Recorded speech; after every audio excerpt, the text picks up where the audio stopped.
With a load of iron ore, 26,000 tons more than the Edmund Fitzgerald made. Mississippi crew was born to be tough when the gals and all them are good.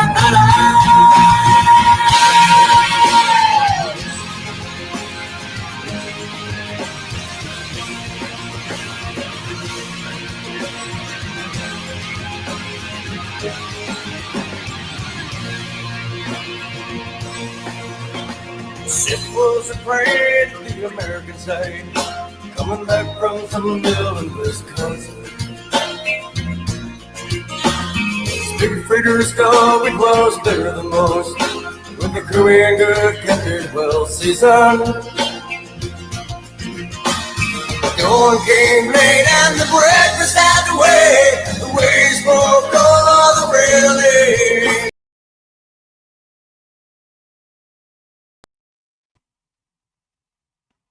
I don't give a fuck. What's up? you cut the intro short. Yeah, I was just waiting. At the best part, you are edgy. You're angry. You're coming in hot tonight, man. Talk to us. What is going on, dude?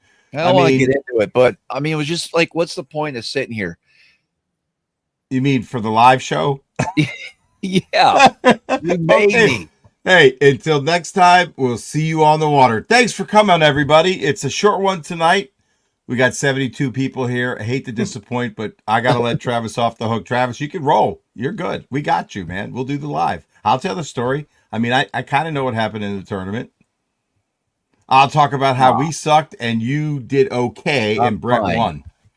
As you can see, we have our special guest already in studio. Yeah. I mean, don't you control the board, Travis? You didn't give me master controls anymore. Guys, just so you know there for everybody watching. I had the control. I had the con for a while. And I would do things that I think made Travis upset. Like I would switch the order of how he appeared. I might highlight a comment that he didn't like. So he stripped me. So I'm not the co-host anymore. I'm just a permanent fixture on the show. But if you'd ever like to give me control back, I could start the show. I could do things for the show. But it's up to you, Travis. I just want people to know what's going on out there. Why did you take it away? You want to explain to the viewers? I didn't know I did. You didn't know you gave it to me, I think, was it, maybe? Maybe. I think you gave it to me 1 week because you asked me to start the show. Yeah. Yeah. So we're going to keep it short, guys. We apologize. We've been really busy the last couple of weeks. You say this everywhere. We're going to keep it short. Me and Brett are going long. I don't know about you. Yeah. But unless you click the button, because you've got the button, I can tell you this. Travis can start the show and end the show anytime he wants. I don't have control tonight. So it's up to you, bud. Me and Brett are hanging. Welcome to the show. What's happening? I want to know how a guy that lives on the St. Lawrence River, guides there every single day, doesn't even top 10 in a fucking random ass Toyota series with only 140 fucking boats in it, and you couldn't even top 10. The special guest is coming out of the gate hot. Well, Travis, inquiring minds want to know. I agree. I mean, no, listen, hey, it's not that easy. There's the most variables in any tournament are in those Messina tournaments that you ever fish. You got an hour and 20-minute run at least. You got to deal with, is it going to be really windy? Is it going to blow against the current like it did the first day? And you have white caps coming over the bow with the current coming over the back of your boat. Crazy. And then you've got, when do I get gas? Am I going to run low on oil when running back because the mercury is burning oil? Like, am I going to have to stop and put oil in my boat? When is your alarm going to go off? Oh, yeah. Am I going to throw a blade on my prop? Every single day, at least one or two people throws a blade because it's a long run. It's putting a lot of stress, a lot of heat on the prop. I mean, you got boat wakes to worry about. How rough is it going to be in Mallory Town? Through Gananoque, is there going to be a poker run going on? Like, am I going to get stuck? Is there going to be 4 ships and every ship takes 3 minutes to go over the wakes? Like, there's a lot of stuff going on out there. Am I gonna hook? Am I gonna lose every fish I hook? Because sometimes you pull up and the first 3 bites you get, you lose. And those are you could start your day off with 3 5-pounders, or you could start your day off with no 5-pounders and a bunch of lost fish.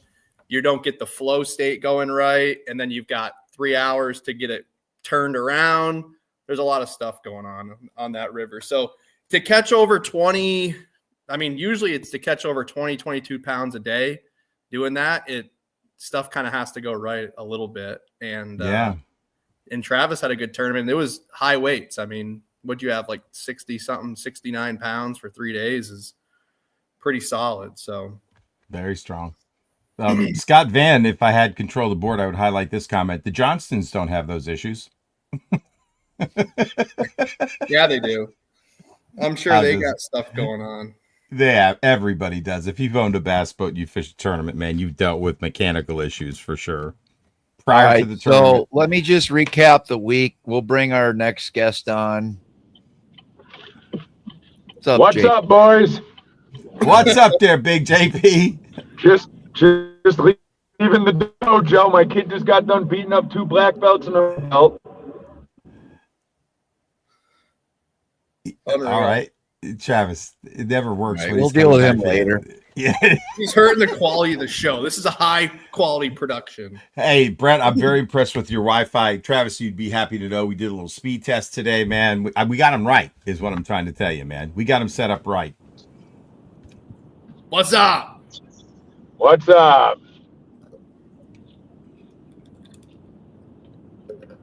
We're just recapping Travis's good finish on the Toyota Series tournament. What a great finish, man. You know, struggleful first day, and then right up the leaderboard, he went the rest of the week. Great week, Travis.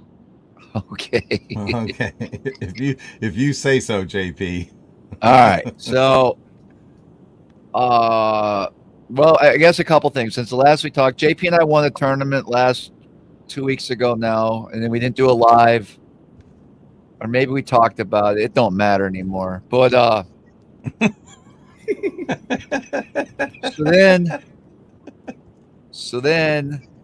I had a guide trip maybe Tuesday. Tuesday I went to an area and I caught we caught him really good. And I think he had a 7+ pounder that jumped off. So I thought, well, that's a nice spot to start, perhaps, in this tournament. So I let it alone. Never went back all week. Then I had another group of guys come in Sunday through Wednesday. Sunday, Monday, Tuesday. No. Yeah, Sunday, Monday, Tuesday, Wednesday. The tournament starts Thursday. So day one of that guide trip on Sunday, I went to an area and we ended up catching like 27 pounds pretty quick in an hour and a half. And so I thought, oh, this is another good spot. We'll be fine. So then that week of guiding, the rest 3 or 4 days, it was really tough out there. I fished a lot of my ace spots, both out of Clayton, both out of Chippewa. I mean, I ran the whole river and just struggled, dude. Struggled to catch them. I mean, we caught fish, but it was nothing like I was used to. And I felt like something was off in the river. And I still wasn't upset. So I booked this guide trip before the schedule came out, or maybe I didn't pay attention. And that's, I always like at least one day to myself before a big tournament. If nothing else, just to freaking prepare the day before, get your boat right, get your tackle right. And I didn't get the chance to do that. So I kind of felt behind the whole week, but I also knew that we canceled out a lot of water on those guide trips. And I realized that there wasn't a lot of fish. You can't just pull up. Hey, JP, mute your mic, JP. You got a lot of noise. Mute, please. Thanks. Go ahead, Travis. All right. Anyways, day one of the tournament, I drive all the way down to Messina in my vehicle at 2:00 in the morning. I launch, and then I had 2 hours back up here, and I get to my starting spot. And of course, I thought we were going to have more of a lighter north wind. It was kind of east, pretty heavy. I was actually shocked. I did have to stop and take a pee break, JP. I know you're always wondering about that. And when I sat down, really, you forgot the most important thing. You forgot the motivational phone call that morning. Why don't you talk about that for a second? Well, no, I got the phone call from JP, of course. It was funny. Sometimes I'm getting nervous because a lot of times I just put him on speakerphone while I'm rigging and stuff. And so he started singing to me in front of everybody around the ramp. It was kind of awkward, but I guess it helped. So I run to the spot. I get there, and the wind's totally wrong, and I know life is going to be really difficult for me. So I threw a Ned first thing, and I couldn't even really feel it. So normally the current's flowing about a mile an hour here. Instead, it was going backwards about 0.4 miles an hour. So I had to set up my drift backwards and drift with the wind creeping along. And I just I couldn't connect with that Ned because it just wasn't dragging properly on the bottom for me because there's still current down below. Okay. So it was very hard to feel what was going on. So I switched over to a 1/2 ounce sniper jig. And at that moment, another boat was coming towards me, and he set down about 100 yards away. And then about 10 minutes later, another boat came in on me, and he wanted the same zone, but I could already tell by his style and what he was doing, it wasn't going to work for him. And so I wanted to just grind it out and see what happens. So the first couple minutes or first 20 minutes on a spot, you're really, and JP and I had the same issue in that Thousand Island Open. You got to deal with other competitors and try to feel out how they're going to fish that spot as well. So one of the guys that was 100 yards away, I know him. I didn't know who he was at the time, but he kept creeping in closer to me.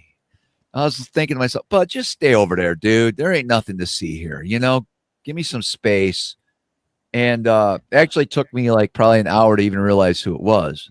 Just a guy we used to fish with on the Chesapeake. But so we get settled in, and he's drop shotting, kind of spot locked. And he at least allowed me some room to do my drags through there, do my drifts. And I started getting some bites. We were both catching fish. And around 9:30, I had a pretty solid bag. Or I guess I had what I had, right? But I missed 5 or 6 key bites that morning because the way they sucked that jig in, going against the current and going so slow, it's very hard to. It's not like when you're dragging a mile an hour and you get whacked and you just lean in on them. This is more of okay, that's a bite, or there's slack line or something's going on. Then you have to kind of hope that you set it at the right time. So it's really complicated when that river gets backwards.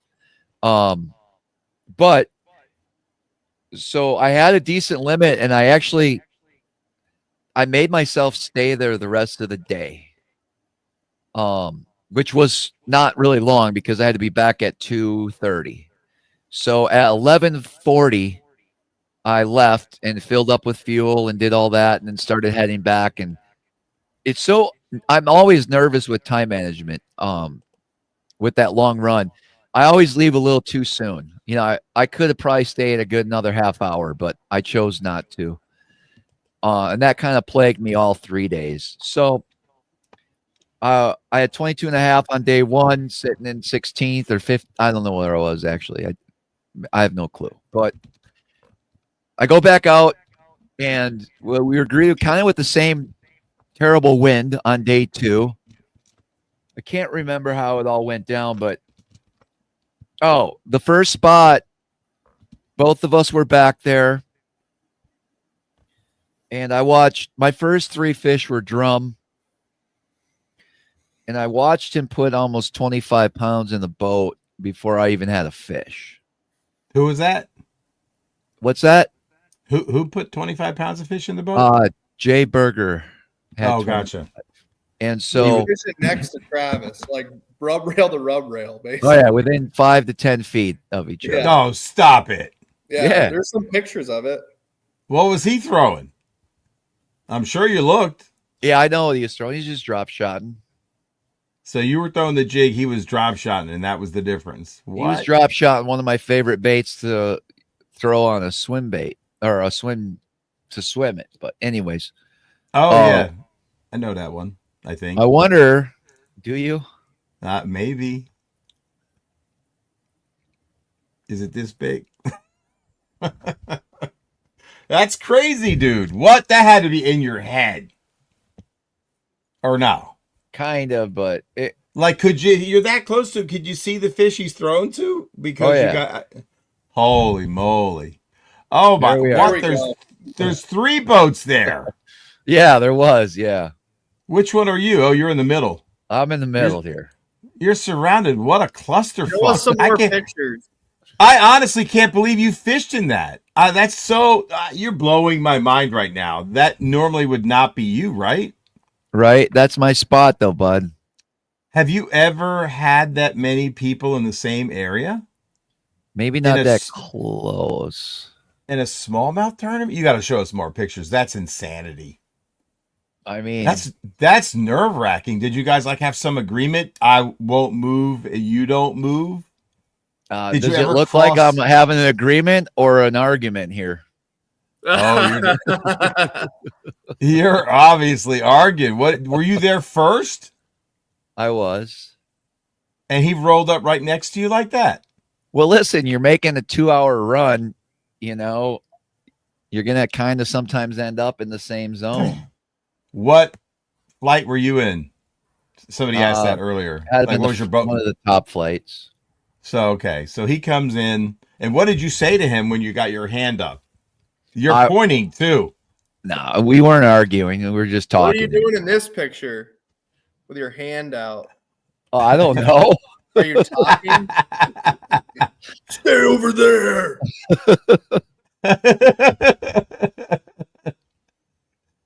Well, who was the other guy on the other side of you? That's his co-angler. Oh, so it was only 2 boats, not 3 boats. There was only 2 boats right there. Oh, it looked like there might have been a 3rd boat in the mix, in the fray. Yeah, like. Did you ever tangle lines? Like, oh, sorry, dude, I was drifting into your zone. No. Travis and his co-angler, and then Jay Berger's co-angler. Okay, gotcha. But they're probably, how close do you think you are? They're probably like 100 feet apart. And no, we're about 10 feet apart. Is it? Is this a community? Is this a community hole? Not really, but maybe. Okay. I don't know. Well, you would know. So the mapping and stuff, and the people are starting to really figure out this river. So the stuff that might not, like, these guys come here almost every year now, at least for a week or so, and they know the zones to be in, and when you spend a lot of time, it's bound to at least have 1 or 2 guys like find something that you think is really off the wall now. Yeah. So, all right, let's keep it going. So I had 3 3.5 pounders in my live well, and it was like maybe 9-ish, 9:30, and I said, I'm out. And I left, and I went to a spot. What did you have in the live well at that point? 3 fish, 3.5 pounds. Okay, got it. I shot to another zone that's been pretty consistent the last 3 weeks. And I probably caught 30 fish over 4 pounds, but nothing over 4.4. Oh, wow. I was just on a mega school of 4-pounders, dude. And I stayed until the very end again. I just felt like, I think I lost one.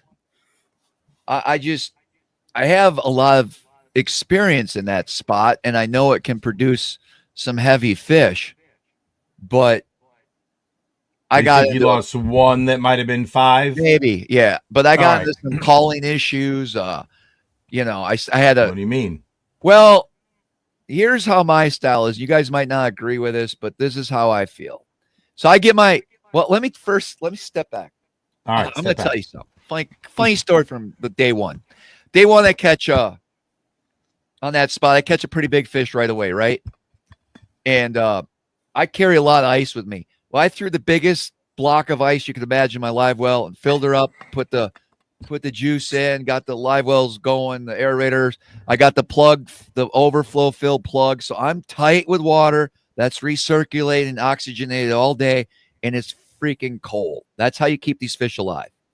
All right. And so I dumped that fish in there. I caught my second one. I opened the lid, and that fish is ghost white, laying on its side, and I feel the water, and it's got to be 28 degrees in there. You shocked him. I shocked him, and now I start freaking out. So I had to dump a bunch of water out and pump new water in. Lesson learned. There's sometimes you can put weight. I had a solid block, dude, that's been in the freezer for 3 months. This big. That's not good. All right. Anyways, he came back to life. 5-gallon bucket, 5-gallon bucket broken up, and you put like pretty much probably 3 or 4 gallons worth of water. Oh my God. Solid ice. That's not good. I usually do 2 bags off the start. So like 14 pounds of ice to start. And then, anyway, keep going. No, I'm glad I did that. No, there was no chlorine. What's that? You said you're glad you almost killed your first big one. No, I'm not glad. I'm glad I got it figured out. So he came back to life. What exactly did you figure out? That I put way too much ice in. Oh, okay. But you're not sure. You took what's the idea? Fresh water in, and it got warmer, and he came back to life. Yeah. He snapped out of it. Nice.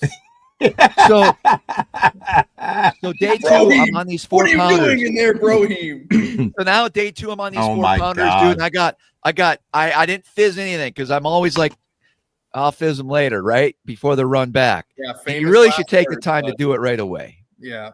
But I get nervous, and I am guilty of it. I didn't fizz one of them fish. So now I got 4-pounders all up on the side. I got a fizz, and then I got to go through the calling issue. I actually put clips on their mouths, and I'm balancing beam and shit, and I'm weighing them up. And literally, I'm catching 15, 20. I'm catching 4-pounders, all the same size. I miss one, and another one will come and grab the bait. It's that crazy. Wow. And I was like, I just looked at the time, and I was like, well, fuck, we got to go.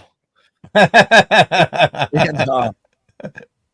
I head back to get gas and head her back to the ramp, realizing I have a 4-pound average, Oh, no. But it read 21 something. So I had 21 pounds on day 2, barely squeezed in the cut. I was in 20th or 21st place. So now I'm like, I got a lot of work to do. Someone had a 31-pound bag. Guys are catching them. I was better with time management on day 3. I said, I'm going to go that spot. Then I'm going to go get my 4-pounders. But then part of me said, well, don't do that. You need a big bag. But then part of me said, well, you fish there every day. You know there's big fish there too. Right? So I get back up on that spot.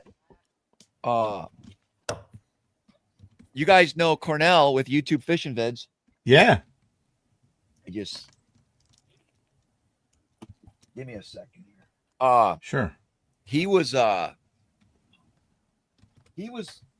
co. He was Jay's co. So Cornell and myself and Jay, we all run down there 2 hours, get set up, and Cornell's like 10 feet from me, and I knew he because I talked to him the night before. Wait a minute. You're fishing 10 feet from Cornell at this point on day 3? Yeah, he was a co-angler. Yeah, but I mean, in another boat. So literally, you're again at that same starting spot. Yeah, with the guy who caught 25 pounds on a drop shot next to you. And I told him I said don't even cast tomorrow. I said give us, I was just kind of funny, but anyways, so I did a drift and I popped like a heavy 5, and so I was like, oh shit, this is great. There were some other boats, fun fishermen, and then there must have been another little tournament going on because there was some tournament guys in there too. So I didn't catch another fish there. Maybe had a couple bites. So I'm like, I'm not going to play this game. I'm out. How did Cornell do? Did you see him catch any? No. Okay. But he made the final. He made the final day, right? So he did good. Yeah, Jay had a tough day there. I think he only had, I don't know, he had 18 pounds maybe. Okay, got it. So it wasn't on. Right. So you bug out. What time? He what time? Had 16 pounds the final day. Okay. Wow. What time did you bug out? I bugged Travis? out 8-ish, 8:30. Oh wow, that's early. Yeah, it wasn't long. What time did you get there? You probably got there on 7:30, I'd bet. Yeah, I filled up first this time though. So now I know I got all day to fish because I already got full gas. Oh, good. All right. Okay. I go back to the 4-pound spot, right? Yeah. And instantly catch one that's probably close to 6, but my just couldn't get him in the net for me. Oh. Didn't he catch a 7 on the final day there or something? We'll get to that. Now, Okay. if it was Big JP, he would have put that fish in the boat. Yeah, because he's got 4-foot extension on the net plus a 7. Anyways, I try not to let it bother me, but looking back now, that was kind of a key bite too. But anyways, I end up catching my limit. I would say within an hour and a half. And what do you think you're at that moment? My scale showed like 22 and a half, something like that. Oh, okay. Gotcha. 23, maybe 23 something. Yeah. I ended up leaving there with 23 or something like that. Yeah. So then I go to the spot where I had an epic guide trip on Monday, but haven't been back 2 cents. That I always, the last 2 days, wanted to get to this spot eventually. I just never could get there. Right. Well, I got there on the last day, and nobody was there. And my was a little aggressive with his casting. Okay. So before I could even get up on the trolling motor, his bait's already out there getting ready for a drift, right? Oh. And so I make my cast, and within 20 seconds, he's hooked up. Yep. And it's a 7-pounder. Oh. I was like, oh, okay. I guess they're here. Maybe that was a fluke. Still, and I didn't say nothing to the guy. I should have said, listen, dude, first of all, I didn't know it was illegal to cast in the front. I thought there was rules. It's unwritten rule. There's I thought it was in the rules. Rule. You know, some opens you're not allowed to like cast past the side, like up towards the or the guy on whatever. It's just there's like an imaginary line. All right. Apparently. Well, if it's an unwritten rule, then it's not a rule. He can do what he wants. Yeah, I think you can do whatever you want, but it's just like an unwritten respect thing, I guess. All right. Well, yeah. So in my head, I was starting to get a little freaking irritated, but I'm like, whatever. I don't give a fuck. I really didn't. It don't matter to me. So I go back up. I make a couple more passes. I think I had some more bites. I get another one. It's almost 6 as well. So I call out a 4-pounder, and I'm Are you up to 25 at that point? 24 something, and it's like time's running out. Oh, I'm like, gosh, do I want one more drag here? Yeah. And I ended up losing another. I had another good bite, and then I just ran out of time. Were you hooked up? Short for a little bit. Okay. So I just ran out of time there, dude. If I had 50 minutes when I got there. Oh, wow. You don't have much time at all before you got to leave again.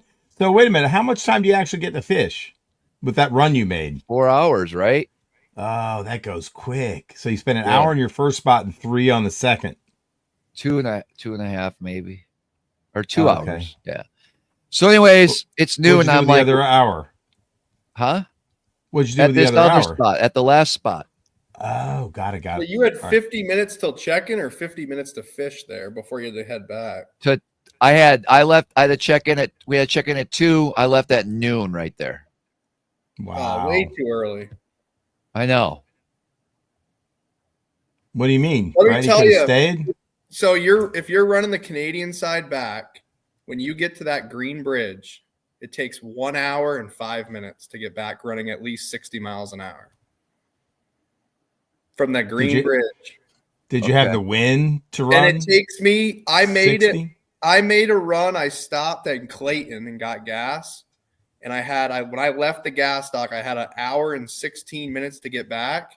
And it took me 1 hour and 13, and I was flying. I was running 60 plus to Ogdensburg, and then from Ogdensburg in, I was running 70, and I made it back with 3 minutes to spare. So you can do it if you pull out of Clayton, you can make it back in like 1 hour and 15 out of the gas spot. But to be safe, like 1 hour and 15 from the Green Bridge, that whole zone in there, you're usually like completely fine as long as the wind's not gripping. But yeah. So whatever. I did leave a little early, but I guess lesson learned. I end up in 11th place, so not what I was looking for, but it was. I was thankful on day one, honestly, to have the weight I had with that terrible wind. But then seeing how the guys just caught them was like shit, Damn. How much time did you have? How much meat did you leave on the bone day 3 when you got to weigh in? 10 minutes, 15? Oh, no, we had about a good half hour. Oh, so you did leave early. Yeah.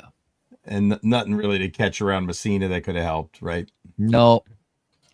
Got it. So that's it. If I could do it all over again, I probably wouldn't have got stuck into that 4-pound spot. I would have, or maybe spent the whole day on that last deal I had, but yeah, I don't know it that well. I only fished it one time before this guide trip.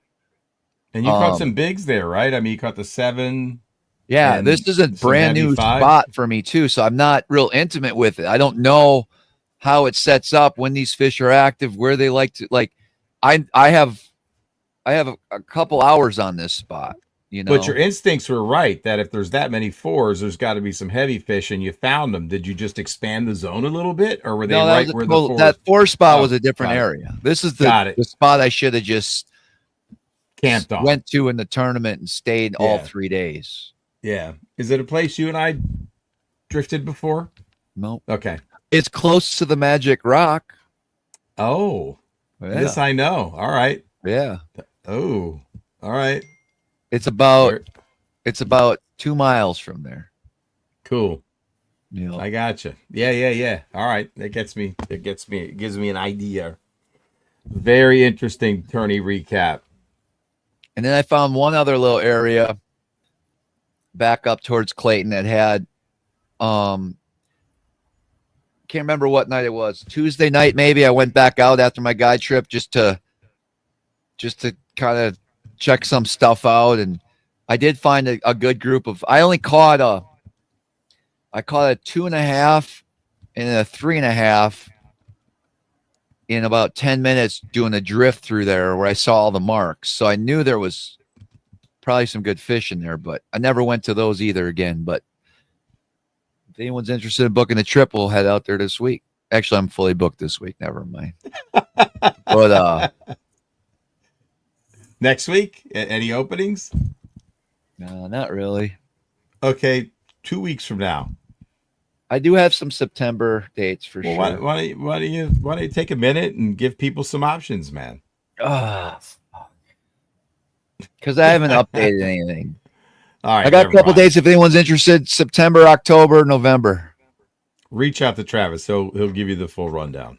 Anyways, there we go. That's good stuff, man.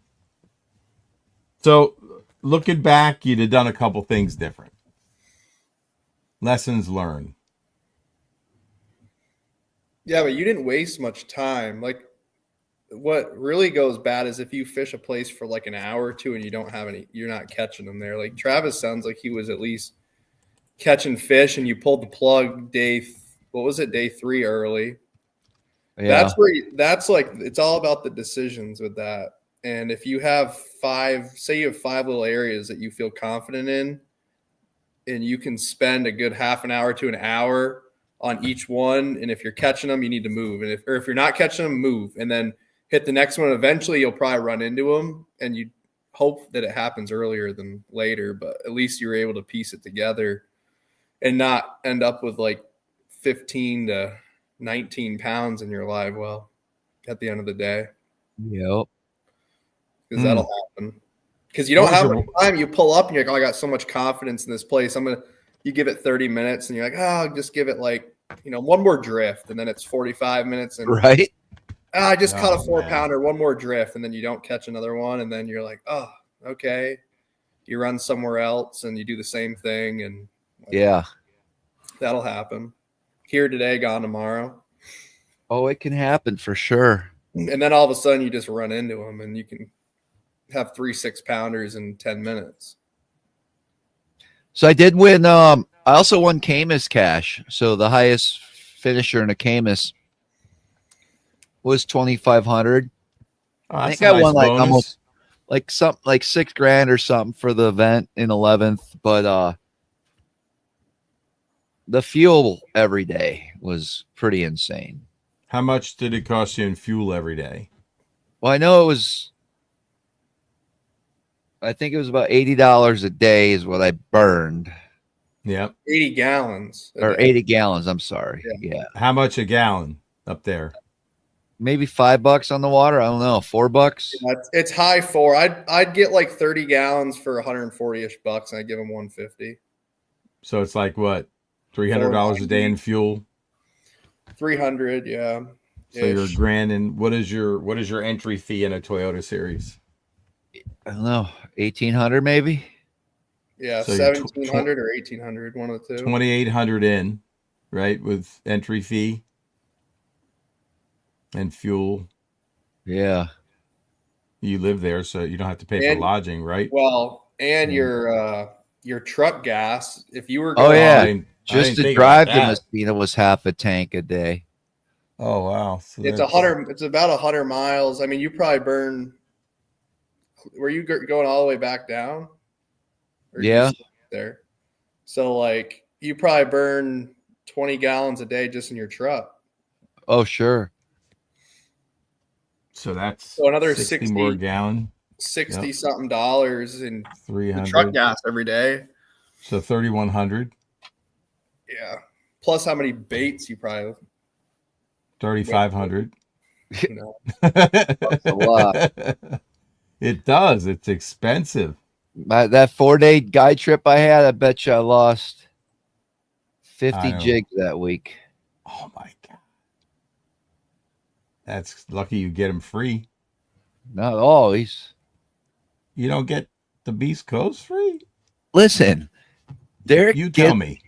Sets me up really well, but when you lose over when you need it, jigs in 4 months, there'll be as many sniper jigs on the bottom of the St. Lawrence as gobies pretty soon. Probably. Yeah. Holy crap. That's crazy. Can you imagine all those legal generals down there too? They're all like this big now. Well, yeah. What if the legal generals started to spawn? Oh my gosh. That's crazy, man. And this long.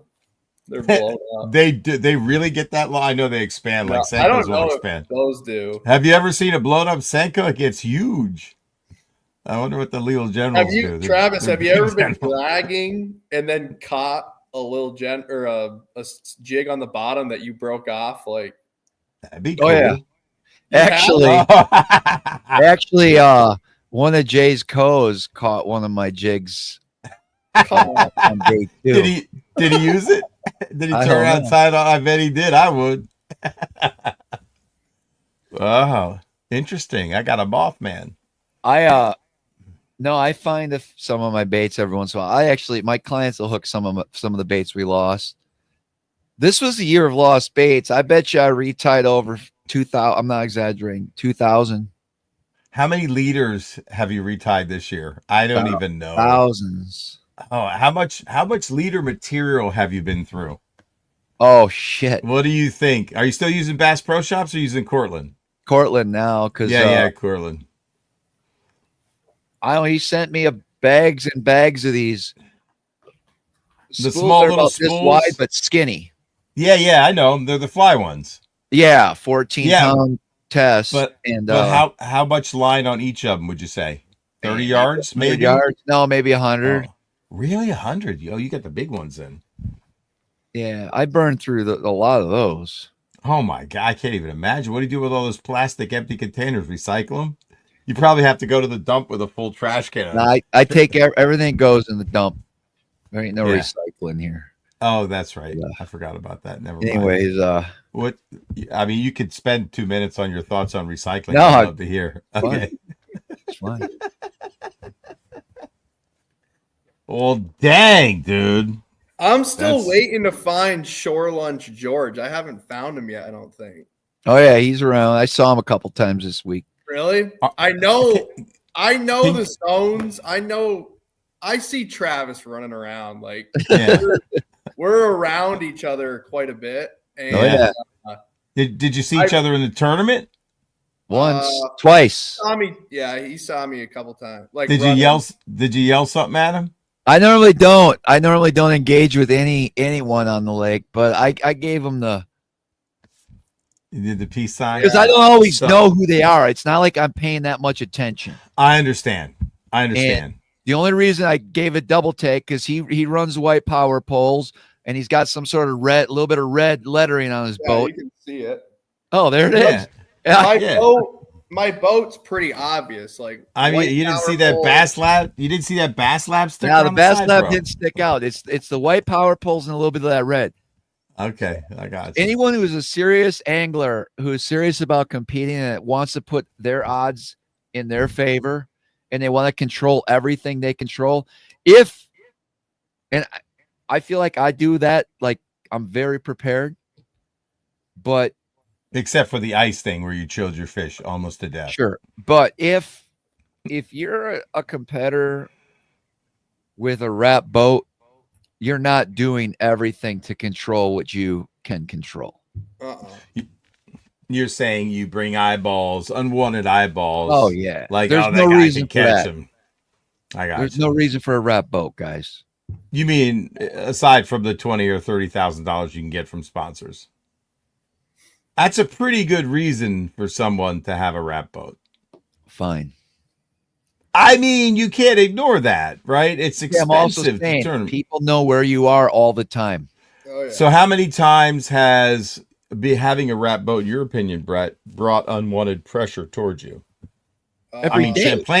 Champlain would be a good example. Yeah, it's not ideal, but I mean, are you going to drop all your sponsors next year and use a camo boat?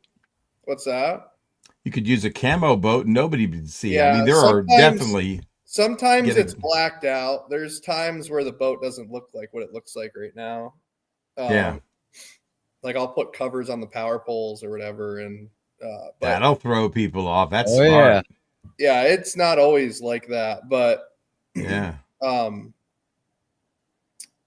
Yeah, it hasn't burned me too bad. Like I've had white power poles with a black boat for 10 years basically. And I can't really count even on one hand how many times I've been like, dang, that guy literally saw me and like came over and like ruined my tournament or something.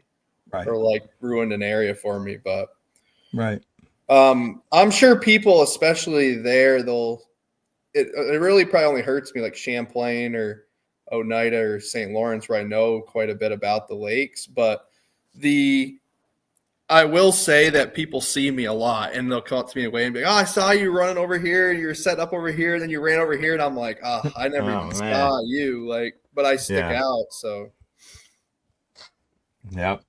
But yeah, I saw little Randy running by me to go get gas and I'm sure he was going to get good. Yeah, he were because I came in to get gas right after you were pulling out. Oh, I was probably fizzing my fish for a little bit there. Oh, yeah. Sure you were. Randolph came running by me, and I go, there he is. And Travis, you can kind of tell him because he's got not a lot of people have 10-foot power poles either. So I'll see like a really blacked out motor with 10-foot poles running. I'm like, oh, there he is. But I'm yet to find Shore Lunch George. I feel like I'm probably near him a lot, and I just haven't had the timing. I don't know. Have you ever seen me near him?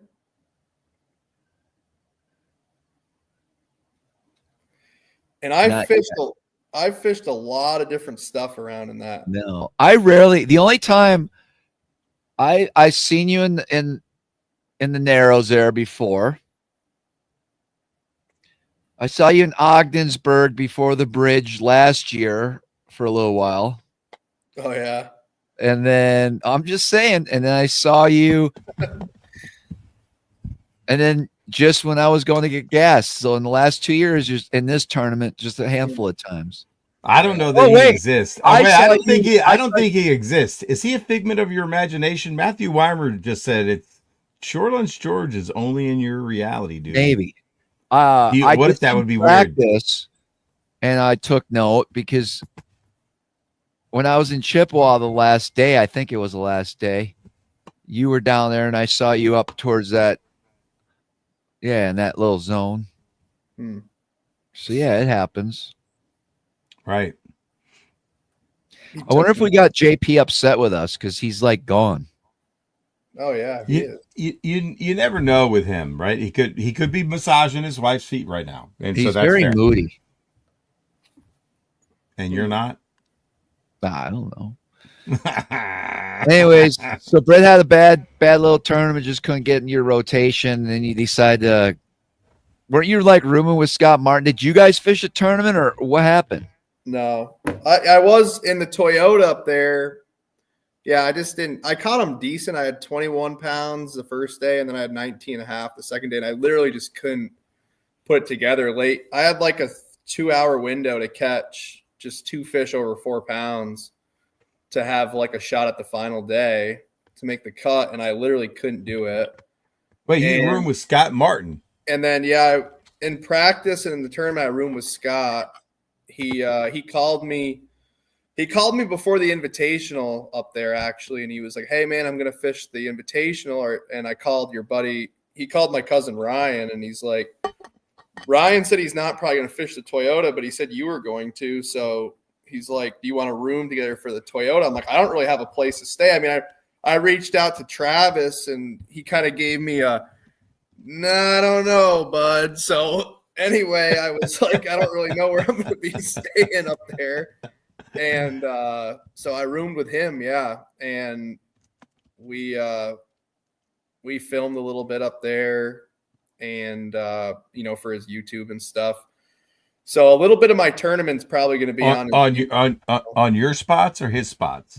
No, he had a camera on my boat. Like they mounted a GoPro on my console for the tournament days, but during practice there wasn't any filming, just off the water. Like at the house, we filmed a little bit. Well, it's a good thing you didn't smash him because now he won't have, but 18-pound spots. So that's not bad. Yeah. He didn't give up anything. But so, yeah, I had the river kind of fishes, to me, it fishes a little the same almost every time I'm there. Like every time I've been there, it's been typically end of July to end of August. So that like 4 to 5 week window for the last 3 years. And it's fished very similar.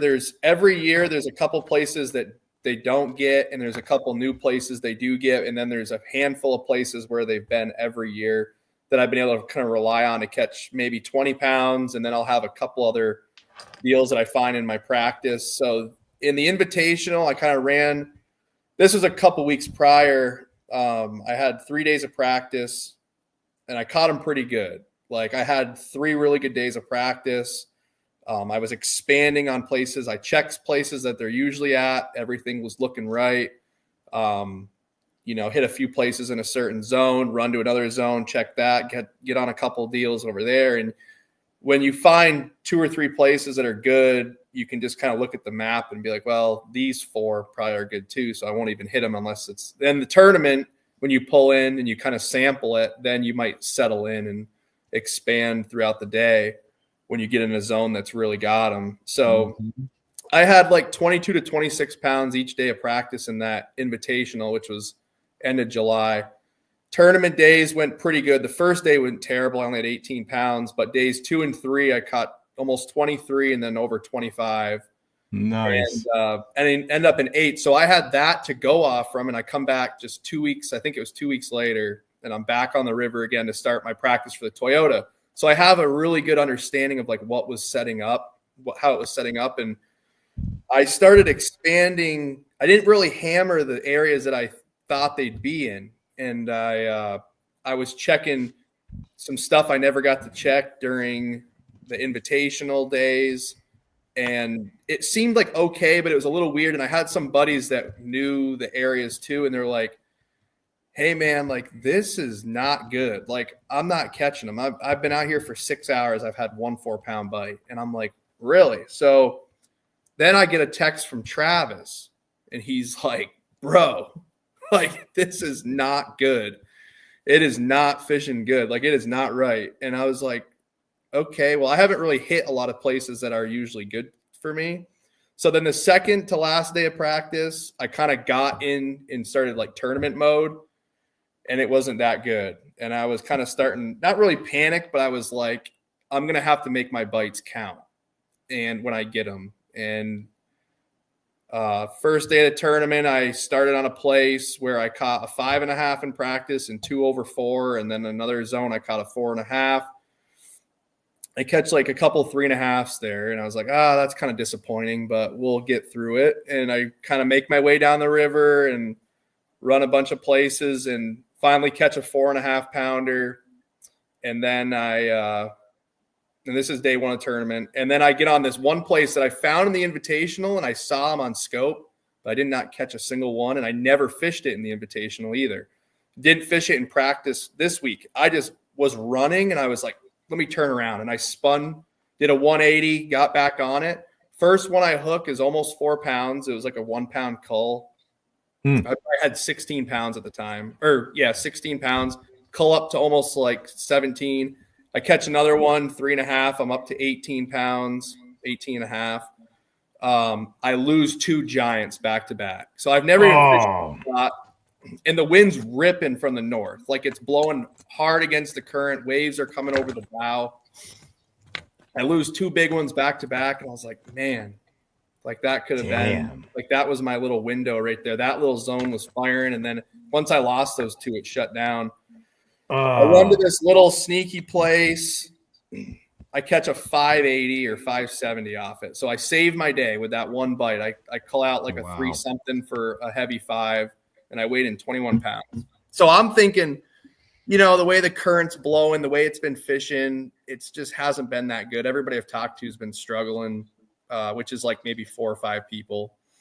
And it doesn't seem like it's going to be what it was. So I go and get gas. The guy at the dock is like, how you doing? I got 21 pounds. Like, I'm like, I pretty much got to go back right now. Like I got maybe 10 minutes to fish when I get gassed. And said, but the wind blew kind of bad. I mean, I might be in good shape. And I come back to weigh, and I'm in 37th place, and there was 22 bags over 22 pounds or something. So I'm pretty far, but I'm not that far out. I'm only a pound back from the top 25, but there was, 8 or 10 guys that had like 25-ish pounds. And I was really surprised because of the way the wind was. Like, it was not ideal conditions. And day 2, I run back down there and I kind of get on the rotation. I eliminate some stuff that it was not productive on day 1. I try some new stuff, and I end up having 19 and a half, or I had 15 or 16 pounds probably by 10 o'clock. And I've got to run back around 12:30. I need to get gas and start going back. So I had about 2 hours, 2.5 hours to fish. I catch a 4. I pull up to this one area where I just catch big ones. Like I don't catch many, but every time I set the hook, it's like pretty much a 5-pounder or bigger. And first one I catch is like close to 4.5. And then I'm fishing around. About an hour later, I still haven't caught another one. And I finally catch another one. It's like a 4.25. And at this point I had probably an hour and a half left to fish. And I ended up leaving that spot. I had one bite that ate my jig, and it got heavy. And then all of a sudden I like pulled up on it and he kind of pulled back and spit it. Just like, I don't know if you ever have that happen, Travis, where those big ones, they'll lock up on it and spit it out. It's like you feel them like thump it. And then he dropped it and I was like, oh no. And I just saw him on scope just scurrying away. And I feel like that bite was like, that was like the key bite of my day for day 2. Cause I didn't lose any, but I felt like that fish was probably it was probably over 5. And it just felt like a really solid one. And I ran 3 or 4 different places in the next hour that big fish places, you're probably not going to catch them, or you're not going to catch small ones. Every bite you get is probably going to be over 4.5 to 5 to 6 something. Just big fish places. I knew that I needed one big one and didn't get the bite. So ran back and had 19.7, ended up having like 40.5 pounds for 2 days and ended up 45th place. So didn't even get paid. I think they paid top 35. And if you land one of those 2 big fish that you lost, what do you think? Yeah, what do you think happens? I don't know. Do you make the cut? Maybe were they big? Yeah, on scope they were. I could see them on scope, and they were solid. Like I leaned into them and just had a couple big head shakes, and they just pulled off. So, but I mean, you lose a couple. I fished pretty decent for what happened, for like what it was, and I was kind of happy with the decisions. I had a few periods where I went like an hour without catching any, and you can't really do that there. It's your window is realistically an hour and a half each way running, including getting gas. So 3 hours of running and gas time, and then 5 hours or so of fishing, maybe a little bit longer if you get a long day. Yeah, so you gotta be really efficient. And what flight were you in? Day one. The first day I was doing at 3 o'clock, and the second day I was doing at 2:30. So I was a little bit later on the first day, and just had like one. Each day I had like one solid one, like a 4.5-ish pounder, and then the first day I caught one big one, like a 580, and bag saver, really. Yeah. But so anyway, I get back to the house, and I'm only an hour and a half from Messina. So Scott was like, hey, man, he's like, we're going to go eat in Potsdam. And I was like, yeah, I'm just going to head home like tonight. So I hooked the boat up, or I was already hooked up, but I grabbed the boat, brought it down. We ate dinner. I drove home, and my cousin wanted to fish my cousin Ryan Lattenville. He's like, we should fish the Reynolds out of Ticonderoga. So if they get over 60 boats, they pay Phoenix money, which is like $7 or $8 grand. And then usually it's 5,000 to first place in those tournaments. A good payday. Yeah. So anyway, I got home around like 10 o'clock at night. I grabbed like just a Bass Mafia bag of tackle. I grabbed 5 rods. I brought 3 spinning rods, a frog rod, and a jig. And drove to his house at 4 o'clock in the morning. We went to Ticonderoga, signed up for the tournament at the ramp. There was, I think, 65 boats in the tournament. And we ran from Ticonderoga. It was a nice day. I mean, it was white capping a little bit in the morning, but it kind of slicked off by 11 o'clock.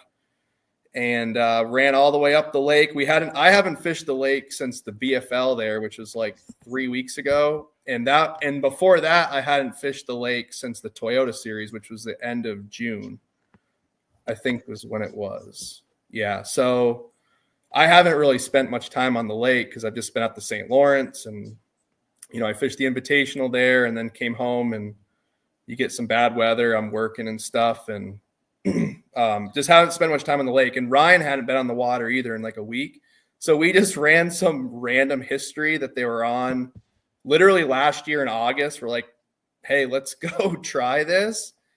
And we pulled up and caught 25.13 pounds for 6 fish. Nice.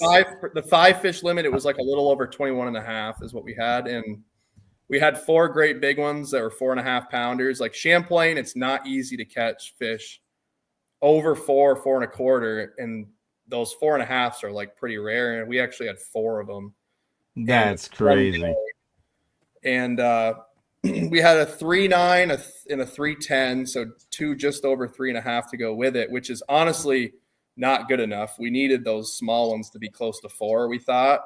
And it was a little disappointing because when you have 4 great big ones like that and you weigh in, it would be like having like 3 6-pounders on the St. Lawrence and then having like 2 4s to go with it. You'd kind of be like, man, I was really close to having a really, really, really big day. Like if those smaller ones were 4.5s or 5s, you could have that 29-pound bag that's unbeatable basically. And I knew we were in good shape to possibly win. We had 25 pounds like even on our scale, the Bubba scale. So I was like, we'll have a shot. But if we could have got to 26, it would have been not a guarantee, but it's hard to beat 26 with 6 fish here. And did you lose any fish at all, or did you fish clean? Both. No, we fished perfectly clean. Yeah. Wow. I lost 1 fish. There was a group of 2. We were catching them on scope, and there was a group of 2, and I lost one of them. And the buddy stayed up, and I recasted and caught the buddy, and he was like a 3 3.25. So more than likely, the one I lost was probably around the same size because they're the same size if they're paired up. Right. That was the only one, and we probably hooked 20 to 30 fish throughout the day, and we got them pretty much all on the boat. And anyway, so we run back down to Ticonderoga, and we hear the weights. We're one of the later boats, so the way the Reynolds tournaments work is they weigh in based on boat number. So they'll bring up like guys 1 through 5, 1 through 10. So we were boat 52, so we weighed in kind of late out of the 65 guys, and I heard what was leading. I got a text around like boat 40 that said 25.08 was leading. Oh, so I was like, we're gonna be like, and Ryan's like, well, the last one I fished, like my scale said we had 23 and we weighed 23.40. So we thought there's a chance that it'll weigh 1/4 pound, 1/2 pound heavy. So we're like, it could weigh 25.25 on, which we should have that. If it weighs a little heavier, like we should be good on that one. And then I hear another group of guys just weighed in 25.11 pounds. And I was like, we should have that. It'll be so close. Like it's going to be an ounce or 2. And so Ryan and I get up there, we weigh our fish, and we have 25.13. So we win, and that was nobody else came. There was a guy that caught 24.5 after us, so he kind of gave us a scare. But 25.11, and you had 25.13. Yeah, which is that 2 100ths of an ounce? Yeah, an ounce is usually 0.06, so it was like 1/3 of an ounce. Holy crap! Which is like drops of water. And the guy that came in third, did you run? Did you run with your bag handle rolled up, and did you wet your bag handle? They didn't do that. So our fish were in the tanks, and they bump them right before they weigh them. So we hand them the bag, and then those guys took each fish out individually and put it in. Oh, wow. Wow. Yeah, so there wasn't any tomfoolery that we could do to kind of do that, you won by 2 100ths of an ounce. And we beat in third place was 0.05 less than us, so that was a little less than an ounce. Crazy. So it was close, yeah. And did you know the guys that came in second? Were they hammers? Yeah, they've been doing really well on Champlain the last couple of years. Jed Worthington and I think it's Nasiri Osasa is his name. If I might have butchered that. And it's close to that, but they do really well here. They've been winning a lot the last couple of years. That's great. And then congratulations. The guy that came in third, I'm not sure, but yeah, that was a close one. But Reynolds pays really well for first. Like first was 3,500, second was 2,500, third was like 1,800. That's good. Fourth was 1,300. So that ain't bad. What's the entry fee? I think it was like 200 or 250. Is it like a series of tournaments that they have where you have a points champion and a championship? Okay. Do you have to fish a certain number to qualify? Or? I think you have to fish 4 of their events, 4 out of the 5 to qualify for their final. And I Are think they all on Champlain? What's that? Are they all on Champlain?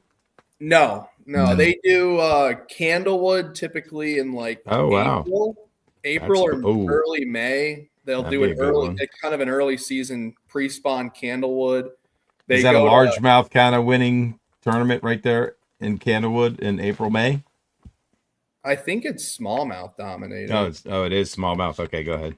Keep I going. think it used to be largemouth dominated before scope, and I'm pretty sure since scope it's been mainly smallmouth. But changed the game. There's big largemouth in Candlewood, and then the guys that usually win have at least, I feel like 1 or 2. Like they'll catch like a 7 or something in there. Jeez, that's crazy. So, Candlewood, I think they do Winnipesaukee.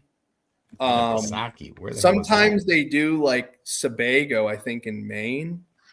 What? But don't hold me to that. And then all over the place. They do a Champlain Plattsburgh, which happened. They probably, I think they did Champlain Plattsburgh at the end of July. Yep.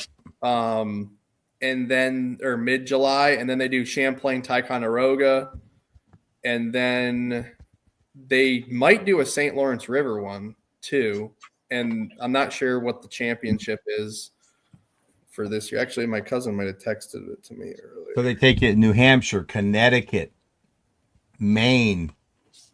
Wow, New York. They're all over the place. That's pretty cool. Hey, listen, we're coming up to that hour mark. We're going to keep going, bro, because I got things to talk about at the Bass Lab. Listen, I do got to get running. I want to know what's new at the Bass Lab, but I got a busy day tomorrow. We could just end the stream, bro. No, I'm going to sign off. I'm going to let you guys hang out. Oh, okay. How do we end the stream? Because I don't have the button. That top red button up there?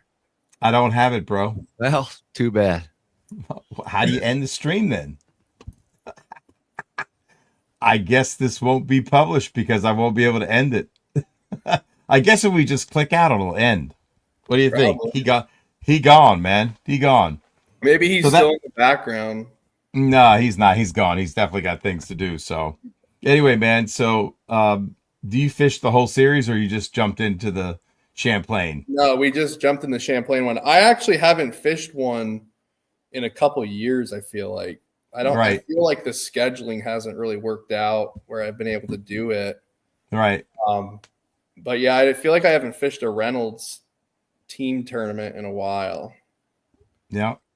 I fished one in the best one I ever did in was 2016, the Ticonderoga one. I had like 26 pounds for 5, but I had one dead one. So I had like 25 something because I had a dead fish penalty. Yep. And I came in second to Gino. Gino had almost 27 pounds for 6. And oh wow. He beat me. And that was a big payday too. That would have been Phoenix money plus $5,000. And I came in second. I think I got like $1,000, and I was like, that was pretty. Oh, so it was like 12. It would have been like 12 or 13 grand if I would have won, but I came in second, so I got like $1,000. Oh, it hurts, dude. That's kind of what just happened here. Like 0.02 less if we don't win, or if we have a little bit less water weight basically in our bag. Yeah. Then, or if one of our fish didn't eat one extra little baby alewife in the morning. Like, my gosh. Like if some of those ones we caught them, say at like 11 o'clock, if we would have caught them at 9 o'clock before they started schooling on the alewives, we would have weighed a little less. It's almost like we needed to catch them later. Dude, I've won a tournament by 1/100th of an ounce on the Upper Bay, man. And I've lost on the Upper Bay by 1/100th of an ounce. It's crazy. It's just, what is that? A drop of water, 2 or 3? I feel like it's not much, but what was I going to say about it? Oh, if we would have came in second, we would have got 2,500, which is still good, but I think it was around 12 grand is what we got for winning it. So it actually worked out that I didn't do good in the Toyota day 2. Like I was guess what? You would have missed out on that tournament altogether if you made the cut. If I would have caught one more 4+ pound fish, or like a 4.5 or bigger on the final day, I would have made the cut. And I wouldn't have been able to fish that. And to make the cut, I would have probably only been paid like $2,000. Wow. But I would have burned another $300. Sure, of gas and time. Absolutely. So wear and tear on your motor, forget about it, man. And so instead I went home and I was like, I'll just take it as a sign to kind of just go show up and see what we can do. And that's why you're the Champlain kid, man. There you go. You have further cemented. We got to do a shirt. We need a sticker, the Champlain kid. Mm-hmm. Hey, show everybody your new Bass Lab shirt. Yeah, man. So I've got a one of a kind right now Bass Lab shirt on. That's right. Is it the only one? There, you might have one too. But I have one, but you're the first guy outside of the Bass Lab to get it with the left chest print on the Bass Lab. So we've got the Bass Lab logo here, and on the back it says, "Can you see it good?" Yeah, St. Lawrence Super Tanker, man. Yep. Yeah. That's how we're gonna be shipping things out, man. You got it, man. Good stuff. Yeah, and it's a nice, like I've got an undershirt on underneath it, but yeah, that looks good. I like. The material is really nice on this one. It's a comfort color, which is, cost me about $15 to buy that t-shirt, 14, but it's a quality t-shirt, man. It's like I don't know, it's kind of like a vintage tee. It's got like a faded look to it already out of the gate. I like it, man. It's one of the best tees out there. So. And then my buddy, so Alec Morrison, he missed a check also in the cut at the Toyota. So we were both kind of bent about that because we both usually do pretty well there. And he left the St. Lawrence that night and he drove over to Cayuga, and he said he pulled in at like 1:00 in the morning to Cayuga, and they fished the Cash and Rods tour, which you fished. Yep.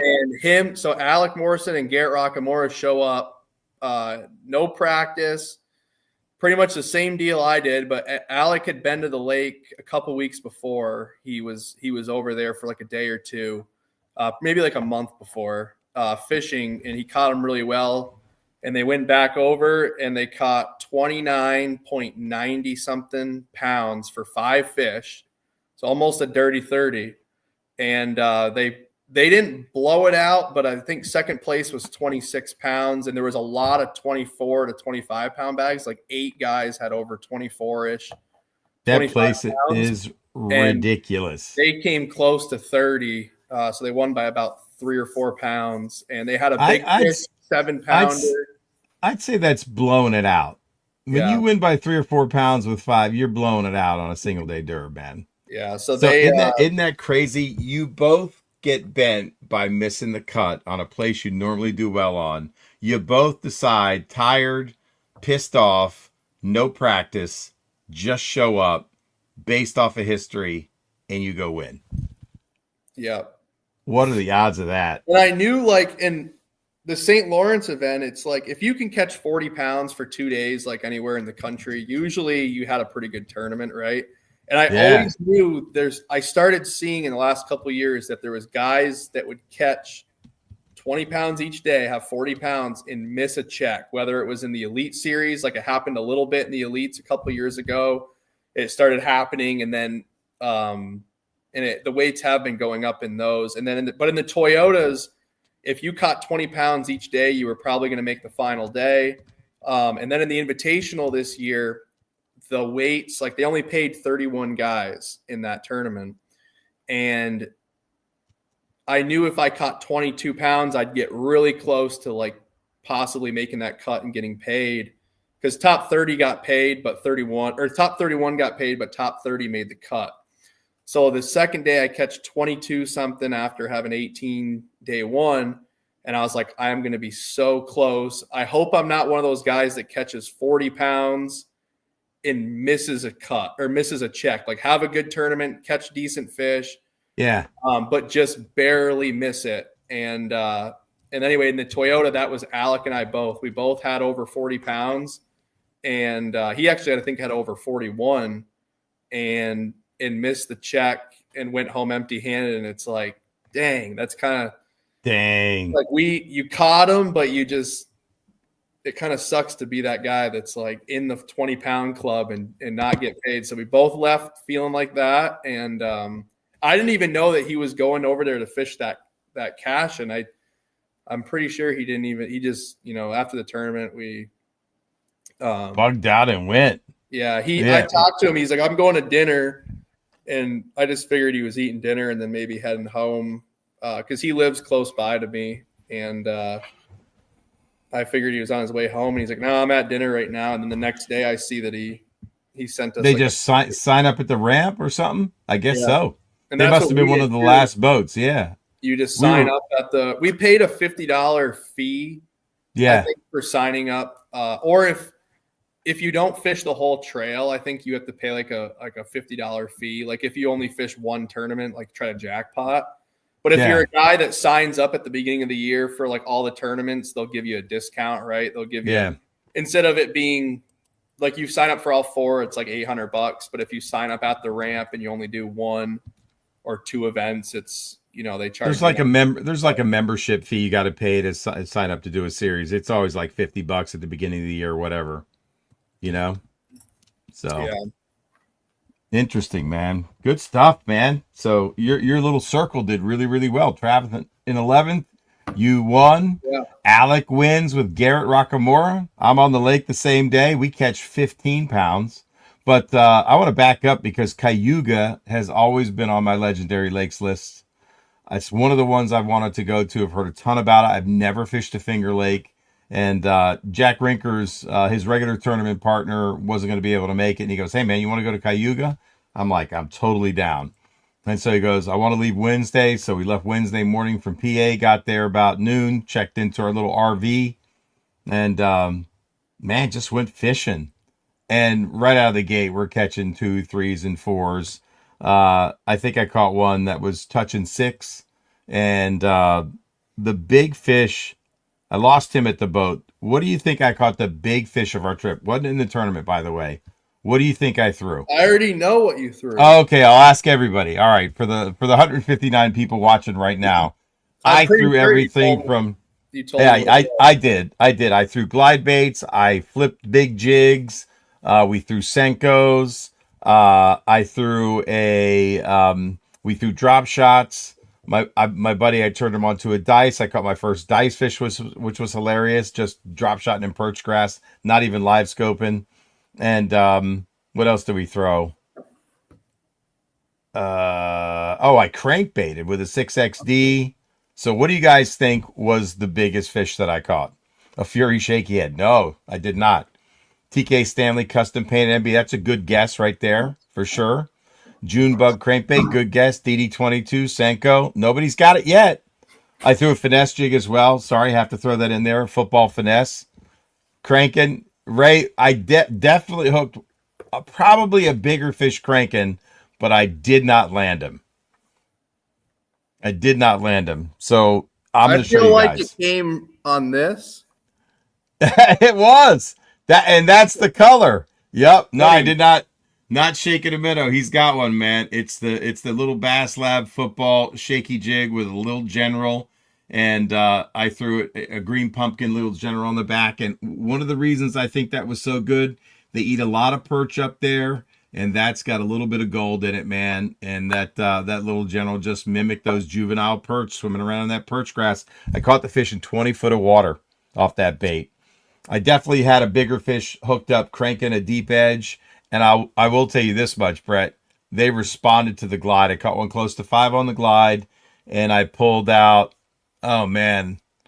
I found several groups of fish under docks. 1-7 that was close to a dock. Saw the whole fish, and I wasn't trying to catch them in practice as much. But, what was interesting is for our tournament plan, we never went back to those fish. We kind of stayed near the ramp. There was a big grass flat. It was loaded. I think the big fish in practice that I caught out of that grass flat was like 4-8. And just doing a Nico rig in the grass and feathering it through. I threw the Great Lakes Finesse 7'6" medium light. I love that rod for, either flick shaking or Nico rigging through grass. It was fantastic. I was in the back of the boat looking at the 360. I could see how the clumps of grass set up. And anytime you saw bushy milfoil and spaces in between, there was a fish hanging around there. So a lot of boats around us. It got pretty finessey at the end, but man, that place is a beautiful, beautiful lake, and it has got a lot of big fish in it, man. So, can't wait to go back, dude. Can't wait to go back. Still got to come up to Champlain, man. That's on the Legendary Lakes tour as well. We got to put a GoPro on it, man. You got a GoPro? Yeah. I do too. I got a 360. Let's set up and do some filming. Yeah, I got one that goes in the back pedestal seat that faces, forward, and then which the angle on that's like awesome. It's good. That's how I get a lot of my fishing footage. And then I run it during like invitational tournaments. I don't know if I'm required to run a GoPro this year, but I still just do it anyway. Okay. We actually have the Vosker camera. What is that? Like it's a live stream camera. What? That we hook up, and the tournament director can actually watch everybody's camera at the same time. Like he can tune into your camera and see what you're doing, and he'll call you if like something. What? Like if the camera's not working or if it's pointing like a different direction. What? Like because you're in rough water, if it rotates a little bit. Yeah. Forward. So we run one of those, and then I've got a spot on my console too for a GoPro. So then you got this guy looking at your footage while you're running during your tournaments, and is he going to edit it for you too? No, they just to make sure you're not cheating. It's basically like for the Toyotas. No, the invitationals. Yeah, because you're in the boat by yourself. Trippy. Oh, that's right, because that you're not using scope. Yeah, and you could. I mean, they put a lockbox.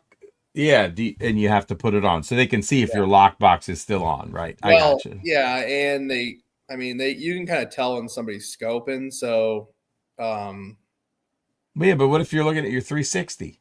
You can't use 360 either. You can't. All you can use is 2D. Yeah.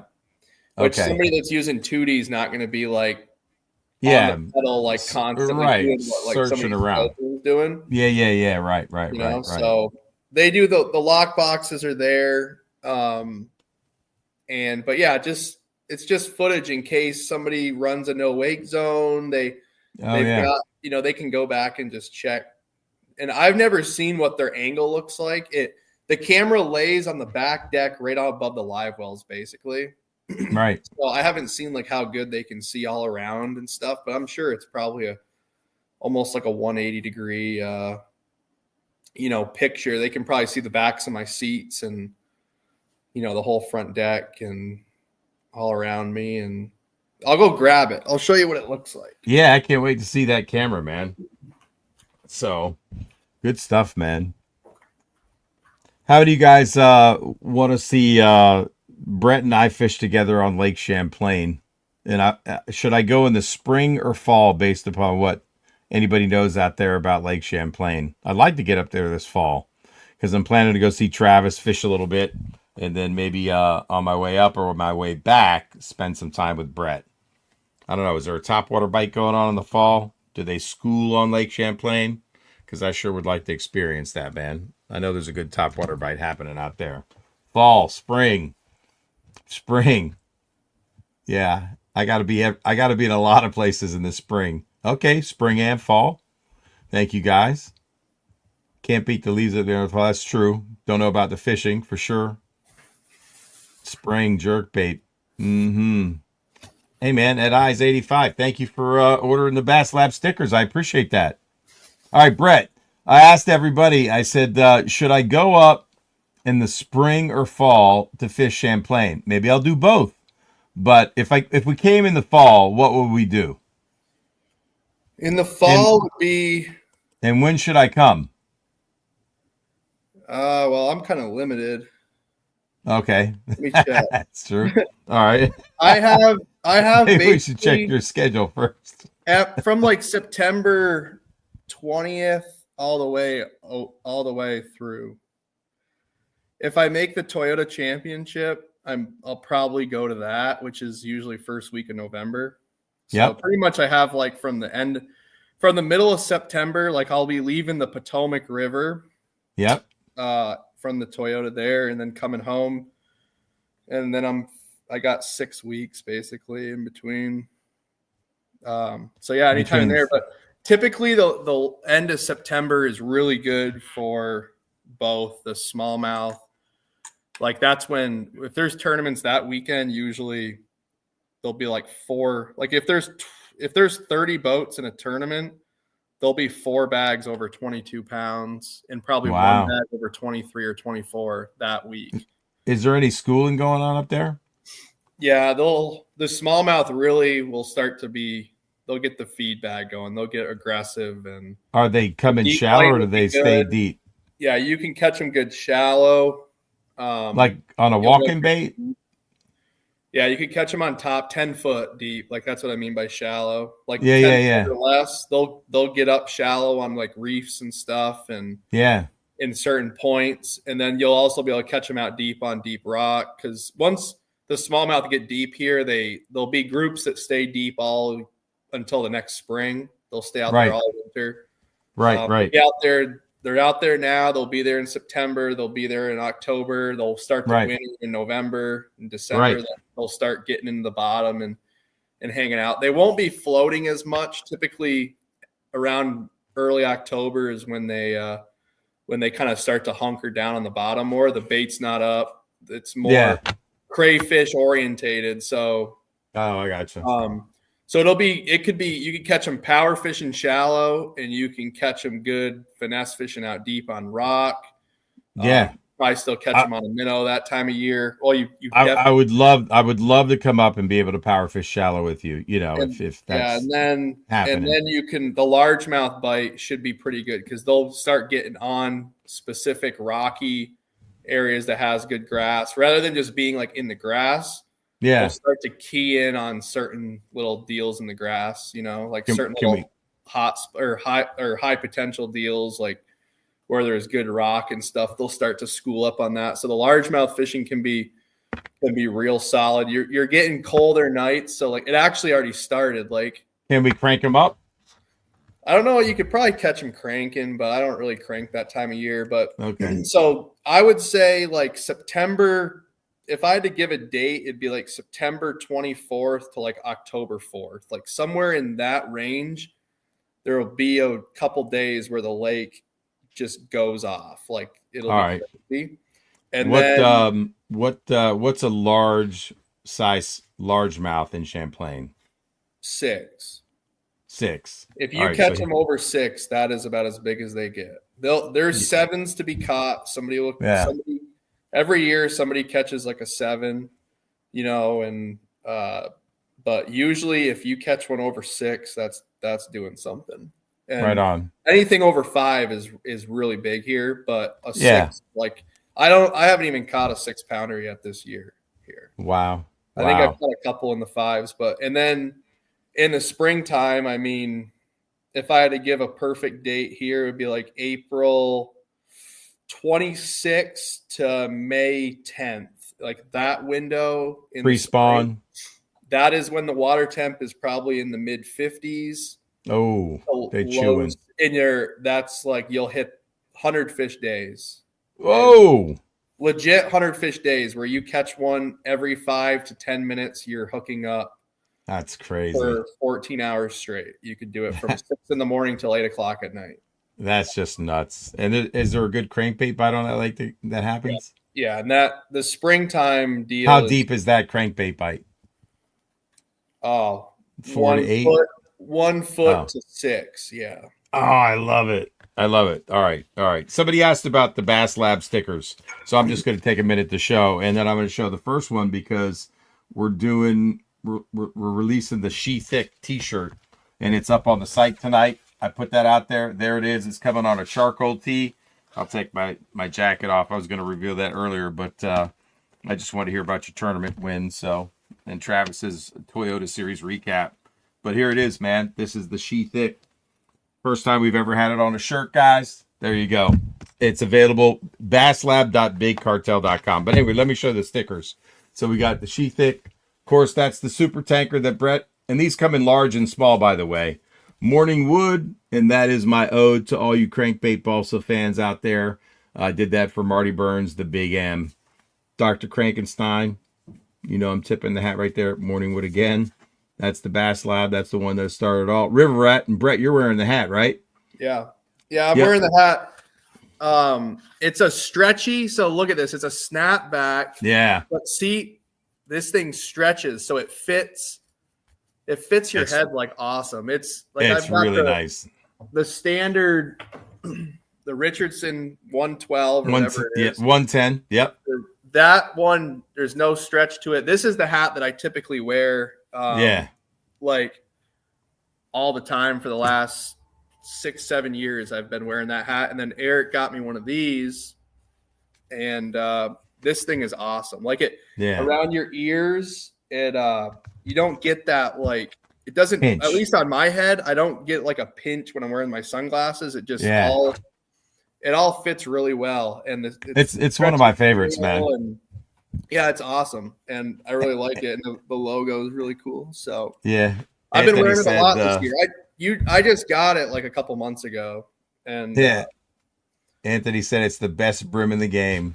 Anthony, thank you, my man. I appreciate that. All right, back to Champlain in the spring. It could be like game on, man. Yeah. That's gonna be a tough one. The most I've caught in one day was 111. And that's counting. That's counting them in the boat. Like that's just you? Yeah, just myself. Yeah. Holy crap. Yeah. And that's nuts. The best day that I've had with another person when we counted was David Dudley and I fished together. Oh, wow. I think it was spring 2023. So 2 years ago, it was end of April. And he was up here working on a rental house that he's got, or his cousin has. Yeah. Here. And he was up here working on it. And we went out together and we caught 200. We counted them. Oh, that's so 200 crazy. Together. And we caught most of them cranking like a square bill. And, oh my God. We caught a lot on the Beast Coast sniper jig as well. I caught a 6-pounder right at the end of the day. It was like fish number 194. That's insane. I set the hook on. I'm like, dude, this one's a giant. And it came up and jumped. And I was like, damn, that's over 5. And caught her like a little over 6, I think it was. And wow. Anyway, we got to 200. We started around 6 in the morning, and we hit, I think it was like 7:45 when we finally got to 200 fish, and we lost probably 40 that day. That's insane. But it was not easy. We were worn out, man. I bet you were, man. That's side was all tore up. I'm sure. But yeah, that's counting with a like clicker. Yeah, doing it right. Like, oh, I think we caught, like, that is legitimate number. But legitimately. The day that I hit 111, I could have done more, but I stopped at 111 because I had another hour before it got really dark. But I said 111 is like a good number. I'll remember that. That's fantastic, man. Well, I can't wait to get up there with you. Yeah, some of the guides up here, they'll hit, with 2 guys fishing, they'll hit over 100 almost every day. It's nothing to catch 50 to 70, bass around that time of year, when the water's in the 50s and they're first schooling up. You'll pull up to little places and you'll catch 30 of them off. That's one just spot. Insane. The size of this garage here, you could catch. You just keep throwing, making the same cast, and they're isn't that crazy? I love it, man. Throughout the day, if you hit it right, it'll be constantly reloading throughout the day. And, man, that's incredible. Hey, I'm gonna do a little unboxing, man, real quick, Brett. So fall or spring, we're gonna keep talking because I'm coming up. I want to do a Legendary Lake show up there. We got to record it, and if things work out, we might be able to fish together a little bit, or hopefully at the Potomac. So I have the MLF Invitational Championship is on La Crosse, Wisconsin, Mississippi River, and I'm going there August 30th. I'm leaving, and practice starts September 1st. And I fish, tournament days are 5th, 6th, and 7th. And then right from there, I go to the Potomac, which is probably a good 10 or 12-hour drive. I would imagine. It's probably more than that, but it's probably gonna be a full day drive. and I'm hoping to be at the Potomac by either the 8th or the 9th. Right. And I'm going to get about 2 to 3 days of practice. I'm going to get 1.5 to 2.5 days of practice. Yeah. And hopefully we can get out on the Potomac for a day would be ideal. And then I'm going to fish that tournament. And then hopefully maybe we can get you up here when you do your possible Lake Ontario /river /Champlain tour. I love it, man. That's fantastic. All right, I'm going to do a quick little unboxing, man. I'm not going to show you everything in this box. I got to tell you, one thing I love about the bass fishing community is that there are some fantastic people in it. Super generous, sharing bait ideas, sharing baits with you, helping you out. Brett, I mean, you had a situation where your trolling motor went out. Big JP had a spare for you. It was up at John Corman's house. I mean, it's just, this is just such a great community. There's a lot of good people in it. And so, Darius King, thank you, man. It's been a rough year for me in 2025 for a variety of reasons. Work has been busting my ass. Haven't been able to fish as much as I want. But, you know, I get this care package from Darius, and I'm like, I didn't expect it, and it is loaded. I'm not going to show you all the baits, but I'm just going to pick out a few. If you guys know Darius, he loves balsa wood crankbaits as much as I do. He's a big Marty Burns fan, and he has just put some incredible things in. So, you know, he wrote me a note. He said, when I was a kid, the only place that sold fishing tackle was the hardware store. Used to save my money for cutting yards and go and buy it. He says, ha ha ha, the 300 Bandit was in a bag I got from Travis's auction. So he sent me a Travis auction bait. The other stuff is in the packaging is worth more than the baits. This is a treasure right here, man. Early 70s balsa rattle. It's East Tennessee, Herb Harrell, one of the premier makers of balsa baits. This dude is special right here. Not something I got in my collection. It's just an old, fat, round-bodied bluegill style bait with a metal lip. How about that, right? And then he sent me another small one. I mean, I don't have this guy in my collection, and you know I collect balsa. So, Darius, man, this is probably one of the most special 2 baits I've ever gotten. Thank you, Darius. What can I tell you, man? And he's a big supporter of the Bass Lab. The guy has bought plenty of stickers, hats. He's always posting up with my Bass Lab hat on. He's a big fan of Marty Burns and TK Stanley, who does custom painting. So I appreciate it. I got some custom painted stuff that TK's painted for him. I mean, it's incredible, man. He sent me some of his lead. I mean, lead. These are killer baits and rock. I mean, I'm going to be dragging that around with you with like a Yamatanuki on it, Brett, when I come up there to Champlain. He gave me some of his custom Neds that he's got. An old Rapala in a box. There's a couple that, you know, that are in the box. I don't have any like bombers in the box. Look at that. An old original bomber lure box with the plug in it, which is like freaking brand new. Wow. Are you kidding? I would love to throw one of these, not this one in the box, Brett, but these old bombers that mimic crawfish with these metal bills, and just chuck it up there. Take me on a Rocky Point or something like that, and let this metal lip just go ting, ting, ting, ting, ting. I want to see if it catches them like a mud bug. What's crazy is like you pulled out of the box, but usually, like, how old is that bait? Like, I don't know. It's got to be 70s, So, dude. Like maybe early 60s, maybe 50s. I'm not sure. And when you look at a storm thin fin in the box, bro. Come on, Darius. When you're ultra generous, bro. Bassmaster magazine, they show like old replica baits or whatever, like or these old. They'll have like pictures of that stuff, and you forget that it actually exists in real life right now. You could probably get one, and you've got one right there. I know. Look at this old bomber, man. This is like the 9A. This is like a huge. That has a monster lip on it, man. And the 6.7, I mean, the 5A, the bomber. I throw so many bombers, man, coming up on the Potomac. And I caught so many fish on a Fire Tiger bomber on the Potomac River in Upper Bay. It's not silly. And they still eat it today. The old one knocker lead. Anyway, man, it's a ton of stuff. It's like Christmas for me. Darius, you brought me back to life. Your generosity never ceases to amaze me. I appreciate it, and I just wanted to share that with everybody. He told me not to do an unboxing, but I'm sorry I had to do it. So, Darius, if you're still there, man, what can I tell you? Thank you. Thank you. Pretty cool, man. Darius King, you're the man. I appreciate that. All right, Brett. So we got Potomac together for a little bit of practice, man. Maybe, we got the. I hope so. I mean, you call me when you leave and let me know when you're coming, man. I'm gonna keep the. You're gonna be here the 8th, 9th, 10th. Yeah, it looks like the 8th, probably the 8th, 9th, and 10th. All right. If I make the top 10 on the invitation, I'll make the cut in that championship. Right. Then I probably won't be there until the 8th that night, and then I'll be able to fish the full day the 9th and half the day the 10th. Okay. But if I don't make the cut, then I'll be there the 7th that night and hopefully fish the 8th, 9th, and half the day the 10th.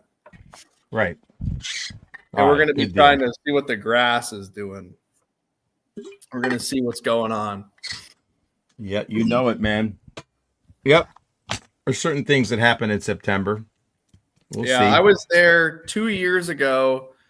I fished the first time I ever fished there. It was around the same time. It was like the second week of September. Mm-hmm. And I did pretty well the first day of the tournament. I think I was in like 13th place out of like 200 guys, were in it, or 100. Like, it was a lot of boats in it. And I had 13 pounds or something, which is pretty good that time of year. I think 16 or 17 was leading. And it's grindy in September, man. It's a tough month. Yeah. And the second day, I only caught 4 fish. We had like a big storm system coming up, and I think it like held the water. The tide didn't get moving right. And anyway, I only got 4 bites. I lost one. I had my 4 fish for 6 pounds. Right. In the first 3 hours of the day or 4 hours of the day. And I had 4 hours just catch one more fish. And I got him on a frog in open water. There's a little frog grass mat, like the size of a dining room table, probably. Yep. I would bob my frog past it. I was working it through that mat. He didn't eat it in the mat, and he ate it like 30 feet closer from the mat, between me and the mat or whatever. Like, I probably had 70 foot of open water, and like 20, 30 foot away from the mat, finally one eats it. And I crack him, and get a couple turns on him, and he jumps and comes off.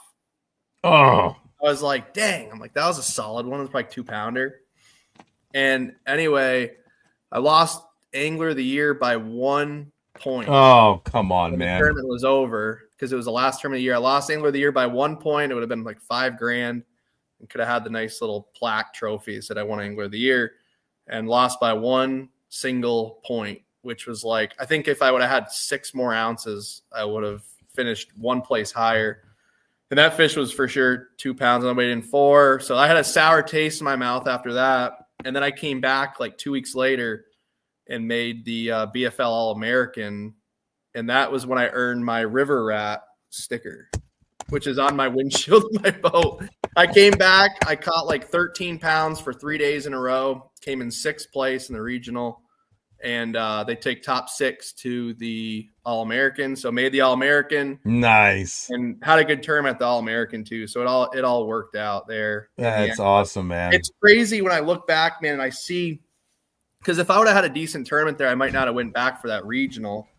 But I was like kind of mad at the place. So I was like, I'm going back, and had a really good tournament. But it's crazy how you can be like, oh, I'm fishing. The same thing happened this past week on the St. Lawrence. I had 2 hours to catch just one 4.5-pound fish. Just get one bite. Like, most of the time, every time you get bit down there closer to the lake, it's going to be a big one. Like, even if I got 2 bites in that 2-hour window, which typically on the St. Lawrence River, if you're going to get 1 or 2 bites in a 2-hour window if you're around them. Oh, for sure. And, you would think, like, after a few days of practice and understanding, like, I'd be able to easily do that. And I just could not catch one to get me in the cut. And then I come back and do really well on Champlain, and it all works out. And then the same thing there. I could not catch my 5th keeper, which at the time I didn't realize how close it was going to be. But I was fishing. Alec Morrison ended up winning Angler of the Year. And him and I were both in the top. I mean, I was 13th. He was like 3rd after day 1.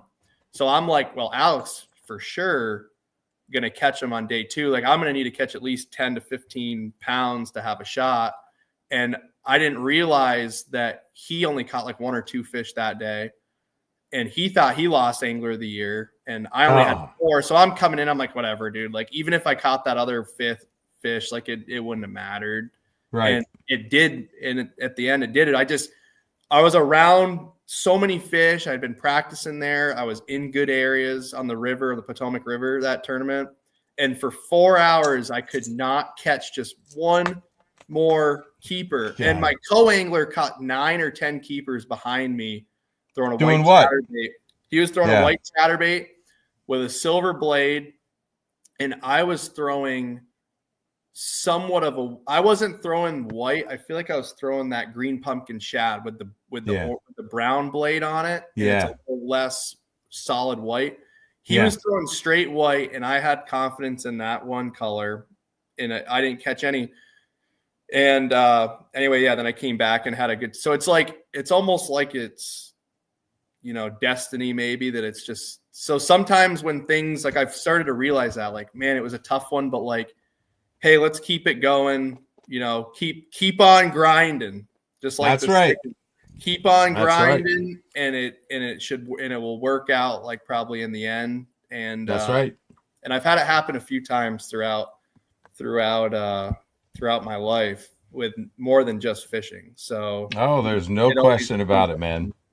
It's a hell of a lesson learned. Well, definitely don't give up. You could easily just be like, man, like, tough luck. Like, I don't really want to I don't want to go back to the Potomac, man. I just had a bad taste in my mouth there. I don't want to go back. And then good things happen. And then the same with this tournament. I just fished, 6 days, 7 days, daylight to dark on the St. Lawrence River. Like, man, I don't know. I don't want to go down to Ticonderoga in the dirty water. And then, we made a boat ride up, but you could kind of just say, man, I'm worn out. I don't want to go. And I kind of thought to myself on the way home, like, what would 15-year-old me be doing? I'm like, I'd be going to Ticonderoga tomorrow to fish that tournament. So, and you did it. Yeah. That's an awesome story, man. Well, congrats again.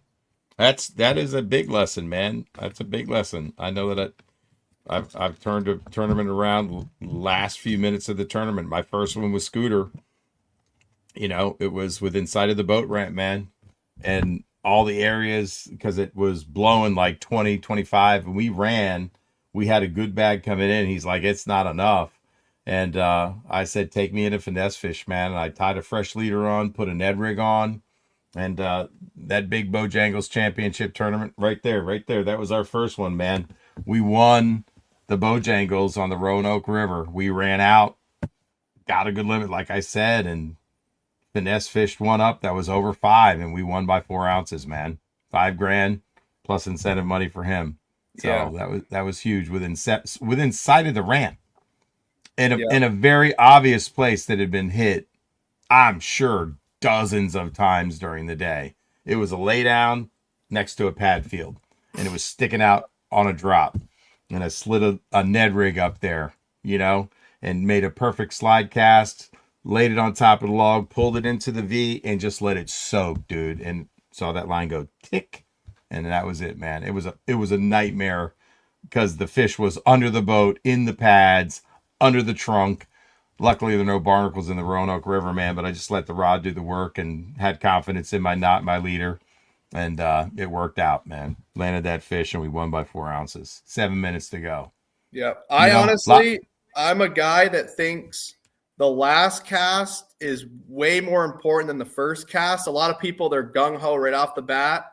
I'm kind of a guy that kind of eases into the tournament day, kind of get a good, like, wide angle look at what's happening. Mm-hmm. Hey, this isn't really producing after 10, 20 minutes. We need to make some adjustments. I'm not really like – and then at the end of the day, you use all that knowledge to make your last – because that's when most of the tournaments are won, is in that last 30 minutes to – when you got to check in and you make that one extra call. And that's what a lot of the best fishermen do.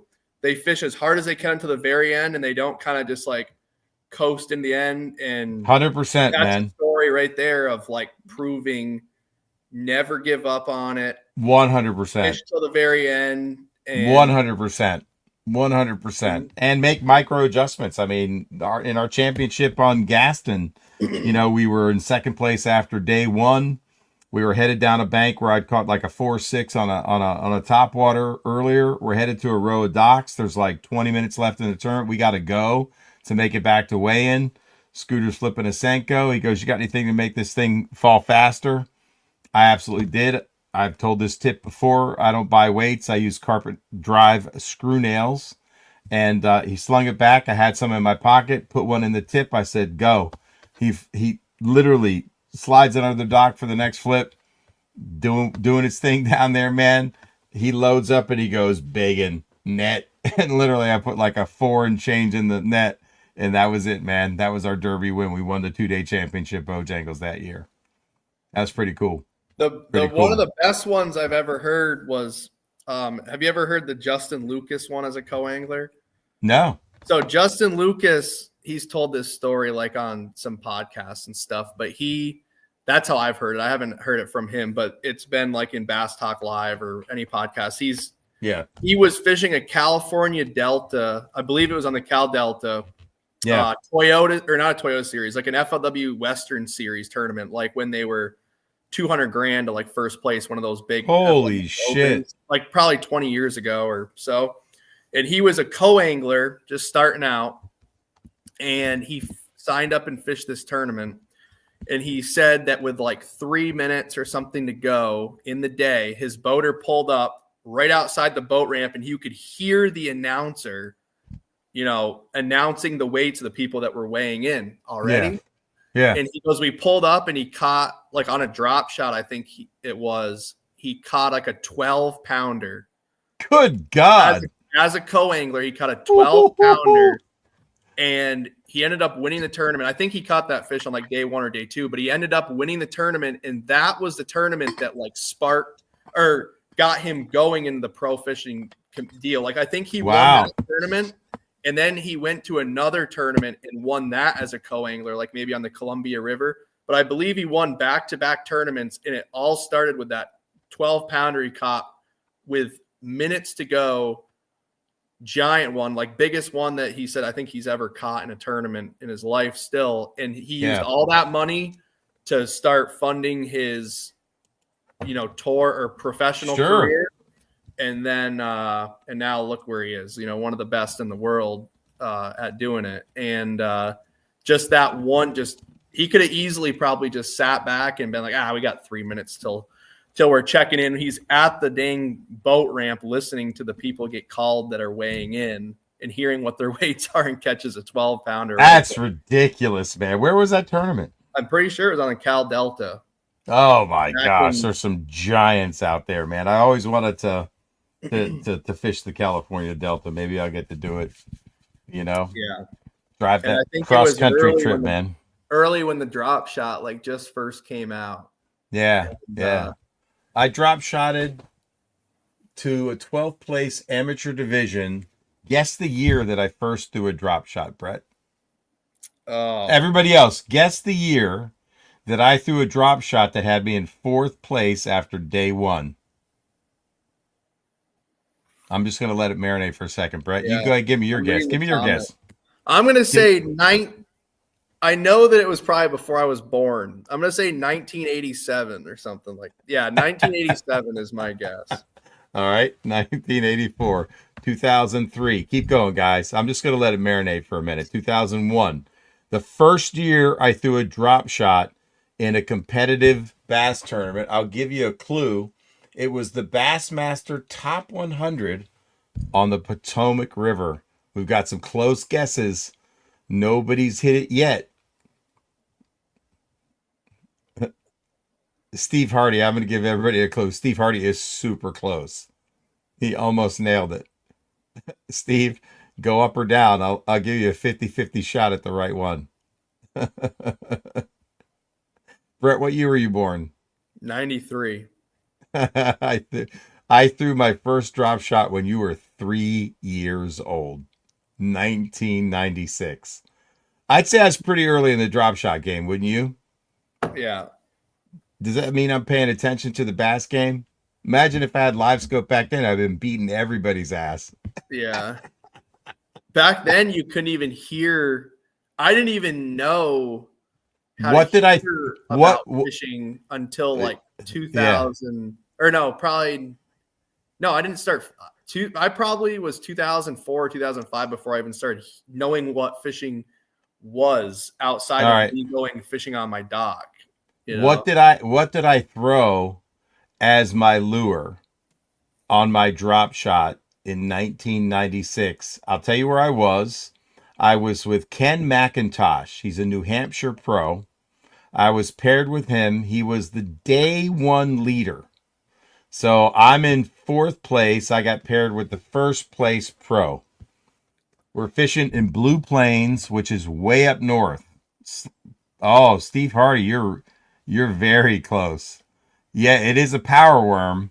I threw a Berkeley power worm. I'm going to give it to him. Berkeley power worm, 4-inch purple, not even blue fleck, straight purple. But I had cut the tail because I read that you don't want to throw curly tails on a drop shot. I read it in it was like a newsletter. It wasn't even like a Bassmaster article. They were probably doing it in Japan, and somebody had like got a line into Japan. This is ultra crazy finesse technique. What did I use for my drop shot weight, Brett? I'm gonna just say like a crimp-on split shot. 100%. It was called a bull shot, and I have them right there. It's a bullet style sinker that I still love today, by the way, for sneaky. Let's call it a finesse. Not even. It's a split shot rig essentially. It's a crimp on lead sinker called the bull shot. That's what I had, because I didn't know any better. I could have used the catfish sinker, which is a bell sinker with a little loop. What does it look at like? the time? I'll show you. Yeah, get them out. Let's see. Yeah, man. So here it is. It's called Water Gremlin Bull Shot. This is probably. Is it a Texas rig bullet weight with like that you crimp on? Is that what it looks like? Yeah. Yeah. And this is an awesome thing to do. So I'll take a bobber stop. I'll slide it up the line. And this is probably a 1/16 of an ounce. I'll slide the bobber stop up the line. And then I'll crimp this bull shot onto the bobber stop. And I might put another bobber stop behind it, below it, and above it. So 3. Use a lot of bobber stops that way. But it's a very finessey way in grass. No bead, no nothing. I might, if I'm really funky about, like, I got to be super sneaky, I'll color that with a Sharpie. But you throw a centipede on the end of that in grass. I bet if I threw that rig up there in New York on braid to fluoro leader, maybe 10-pound test, I would have murdered those fish around 20 boats. A centipede, a zoom centipede, green pumpkin, and maybe dip the tail orange because of the perch. But that's what I had on the business end. It was probably a little bit heavier. But they make these bull shots. I don't know if you could still get them, but they make them micro. You can crimp it on right in front of a centipede or a Senko, just get a little bit of weight. I mean, everybody can use tungsten now, but this was the best available back then. But I cut the tail to make it like a cut tail worm. Cut tails weren't even invented back then, but it was enough. Literally, like, I had 3 fish in the well before my pro, who's leading, had Annie, and he was spinning out, dude. And then I caught a 4th fish, and he's like, "This isn't working. Let's go." He left, and I'm like, "This isn't working, man."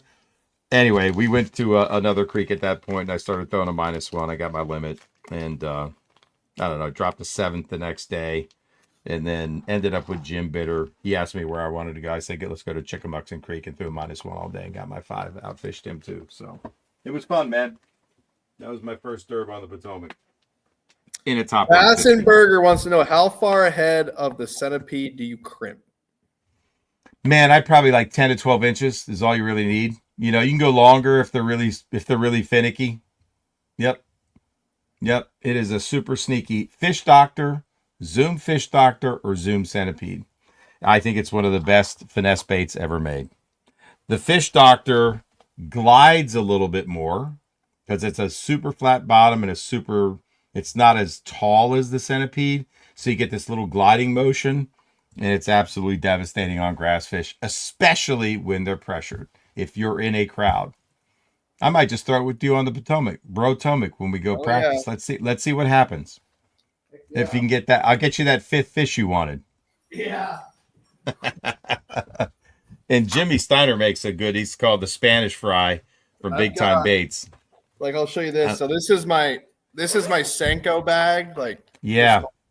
what I've got hiding right down in here in the bottom corner.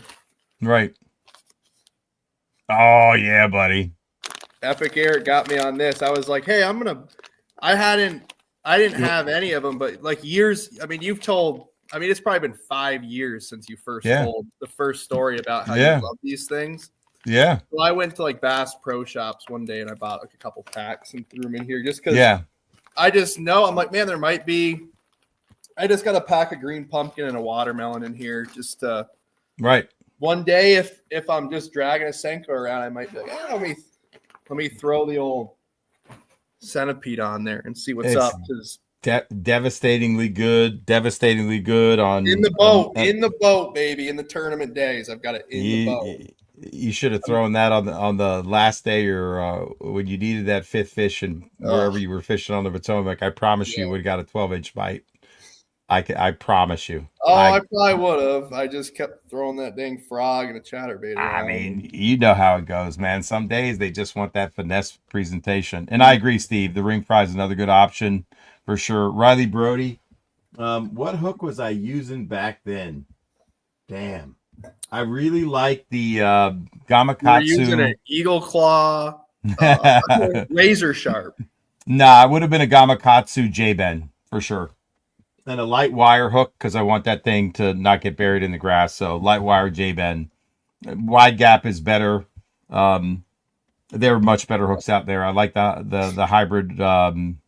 What's it called? It's the Gamakatsu now. I never really loved an EWG because there wasn't much of a bite on the hook above the hook point. I mean the eye. So the eye and the hook point are in line on most of the Gamakatsu, but the one that they just made, the hook point's up here. So you have more bite. On the new EWG hook, it's like that? Correct. It's tournament grade wire. I absolutely crush them. I throw a power shot a lot with that hook. I love that hook. So, yeah, man, shaping up. Nah, Steve Hardy, I haven't been hitting the gym, man. I need to. Holy crap, man. Yeah, Andy B, the show and tell is what I love to do. Don't get to do much of that anymore. But, yeah, man, I love to talk baits and finesse techniques. And there you go. Yep. Hey, we're show and telling tonight, baby. There's another forgotten one right there. The old ringworm, bro. We're getting Brett, right back into it. Brett, if you really need a bite on the Potomac, you throw that. Or if you just need to flip around some wood, dude, if you ain't flipping a ringworm on a 1/8 ounce freaking slider head, dude, I don't even know what to tell you, man. That thing right there will save your ass. Or a finesse worm. Hell yeah. The new Gamakatsu offset EWG Nana Alpha coated. This is like their newest one. And I don't know if it. Let me see the bite gap between the. Yeah, I mean, I don't know, man. I love the Nano Alpha. I got them all in my bag. I don't have any down here because I fish them so hard. I've always been a big fan of this type of hook, but I've always thrown them like on a weightless Senko Texas rigged or flipping a beaver or something. But I'm gonna tell you something I learned this year, and this is a pretty good. This made so much sense to me, and I couldn't believe I didn't know this before. I'm 32 years old now. I've been fishing for like 20. I started fishing in 2002, so like 23 years of my life since I was 9 years old. And it took me till this year on the James River. I roomed with Matt Reed, who guides on Falcon Lake. Big Texas guy, right? Yeah. Everybody knows Matt Reed used to fish the elites. He fishes invitationals now. Big time dude. And he goes, I will never throw a hook like this because he goes, I lose more because of the bite gap. I agree. That's what I just said. He goes, I only throw a hook like this, a straight shank, or not a straight shank, J-bend, a worm hook with a big gap. He goes, because when and he's catching giant fish. The dude guides on Falcon, right? And he goes, you will lose more big ones on this hook. Like he's talking big ones, like 5 to 10 to 12 pound fish. You might catch 2 to 3 pounders because of how like they're smaller mouths, but he's like, when you're talking giant largemouth, a hook like this, that when you slide your finger across it, there is a lot of bite.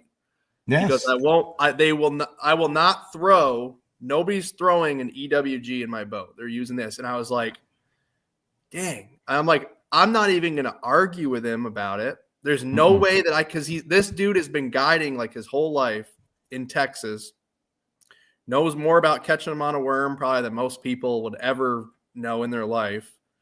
And he's like, you got to have a hook like this.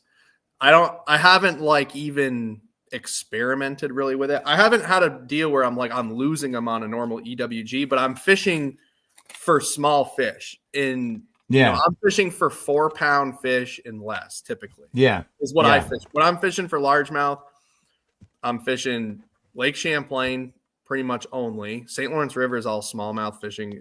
So my largemouth fishing on Lake Champlain, most of the time a 4-pounder is about as big as you're going to catch throughout the day. You might catch a little 4.5, 4 something. If you catch one over 5, it's not like it's happening all the time. But when you go and you're fishing Falcon Lake, where he's like, I catch 20 fish over 5 pounds every day, you kind of learn. You kind of listen. Yeah. And you bite learn caps and use, what can handle. And he's like, this is the only hook that you should be throwing. So maybe that'll got something going. Resonate with some people. It stuck with me. I was like, yeah. I said I stopped throwing EWGs a long time ago because I was losing big fish, man. And I got to tell you, the one bend in a hook that I like, they'll eat the whole thing. They'll have it down their throat, and a big largemouth has a 7-inch throat, probably. Yeah. Maybe I don't even know. I ought to catch one and just measure. Most people try to put their fist in there, right? But it's like huge. So when they eat your bait and you set the hook and you're dragging, it's not really going to catch in their lip. So anyway. A straight shank too. He's like, oh, I know guys that just swear by only a straight shank, like a big hook. They only use that. My favorite bend in a hook is that one right there. That's an O'Shaughnessy bend. You showed us a round bend. You showed us an EWG. Yeah. But that is a B10S.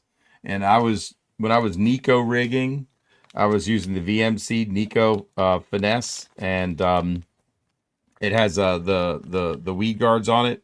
I caught fish in that 4-pound, pushing 5-pound category. Didn't lose one of them. Always hooked in the roof of the mouth and hooked very well. Pretty amazing, man. It's an incredible hook. That B10S right there, best wacky Nico hook ever made. If you can get it in a jig, it's money. That's all I can tell you. I don't like round bed jigs. I'd rather have an O'Shaughnessy bend in my jig, swim jig. I don't care what kind of jig it is. I want that bend. Too bad more hooks aren't made like that with bigger size hooks. You know what I'm talking about? Yeah. Fantastic. Yeah, man. Lake Erie Lee agrees, man. Same with drop shot hooks, too. Yep. No question. Good show and tell, Brett. Oh, yeah. Good show and tell. So this is the camera. Okay. That's what you're running on your boat. So this part mounts to like your seat pedestal. It's on a ram mount. Yeah. So this will mount to your seat pedestal, or like I have just a pole in the back. Yeah. And then it turns. So if your seat pedestal is like this, it'll mount to it, and it'll lay on the back deck looking forward. And on the top, this is a solar panel, so it stays charged all the time. What? That's crazy. I wonder how much that camera costs. They're around $200. They're not that much. They're like a trail cam security camera company, and then MLF was like, yeah, man, that might actually work for us. You just turn it on here. Like, so right now MLF is about to be able to remote in. Oh, actually, dude, I just turned it off. So it's been on. Uh-oh. This sucker's been on since end of July was the last time I used it. Holy crap, you got no charge. I just got to charge it, which isn't, I'll actually plug it in. But yeah, you leave it outside. It's a security camera. You can buy them. I think they're around $200, a little less than that, which isn't too bad. And then you download the footage. Does it And record? it connects right to your phone, I guess. Yeah. You can connect your phone and it'll just send live feed photos or camera footage right to your phone. That's pretty But trippy. I man. don't have my phone connected to it. So I don't Yeah. even know. It's just MLF sees it. It's got a number on it. So this Yeah. one's camera 65. So if they remote into camera 65, it's assigned to Brett Carnwright. That's And they wild. can, I always wondered how they did that. Very cool, dude. Just kind of, it's like having eyes in the sky on all the anglers. And Gino's in the house. Gino, the operator. What's up, Gino? Been fishing lately, Gino? yeah, Gino fished the tournament I fished, the Really? Reynolds, and he fished day 2. I only fished the first day, Saturday, and I didn't fit. They did another tournament on Sunday, another day. Are you kidding me? You won Saturday and you didn't go back Sunday. Yeah, What? I mean, I wasn't Toasted. even planning on doing them, and I had to spend some time with Team Guppy. So, and the weather was not looking ideal for how you wanted to catch them. Well, it literally blew 30 from the north at oh wow in the afternoon here, like from 10 o'clock on. It just started. So what would you have done if you were forced to fish day 2? Yeah, with the weather that you were presented, how would you have adjusted? And how did Gino do, man? I don't know how. Did he fish with Jody? I'm not sure. No, Gino fished with somebody in a skeeter on day 2, I think. Oh, gotcha. So that in that trail, if you run a skeeter on the second day only, the first day was this contingency was not there for some reason. Okay. And then the second day, it was I think the second day was not part of the normal trail. It was a Champlain Open, it was not part of a points tournament. It was a separate thing. They paid $500 from one of my sponsors, Riley Ford, up here it used to be Shazy, New York, and they just moved down to Plattsburgh. They gave $500 to the highest placing Ford truck person, I'm pretty sure. Well, it was definitely to the high. If you won and you were running a Ford, you got that. I'm pretty sure highest placing Ford truck owner got $500 cash from Riley Ford. And then the highest placing skeeter boat any year got $5,000. What? And then if you won the tournament, it was probably 3,500-ish because they needed 75 boats to get to the guaranteed 5,000. Yeah. So the first day we had 65 and the weather was beautiful. And then the second day that was going to be a little bit worse. So I'm sure they probably didn't get a full 75. I'm not 100% sure, but okay. So yeah, they were paying $5,000 the highest placing skeeter guy. Wow. I'm not sure why they didn't do that on day 1 too, but so they did 2 separate tournaments. And day 2, I had been gone for 7 days, and I fish a lot. Like, it's not like I only get to fish 6 tournaments a year because I'm fishing on Champlain. It's like I've been going since end of January, and I've only got this. I had Sunday at home yesterday, and then this Saturday I'm going to the BFL on Oneida, so I won't be here this coming weekend. I got you. So I'll be here to spend some time. Yeah, I'll be here on Sunday. I'll come home and be here Sunday, and then I work all week, and then I leave the next Saturday, and I'm gone for like 2 weeks straight. Wow. So I was like, I only smart play. I'll spend some time at home and regroup. Smart play. Yeah. So, what was I going to look at? Oh, a picture that Gino sent. So Gino sent us this picture of the boat ramp in Ticonderoga. Getting blown up. Oh, this is like, where am I looking at? Okay, right here. So you can see the white cap. This is looking at the Ticonderoga boat ramp. Oh, you can see it way better there. Wow. Look how rough it is.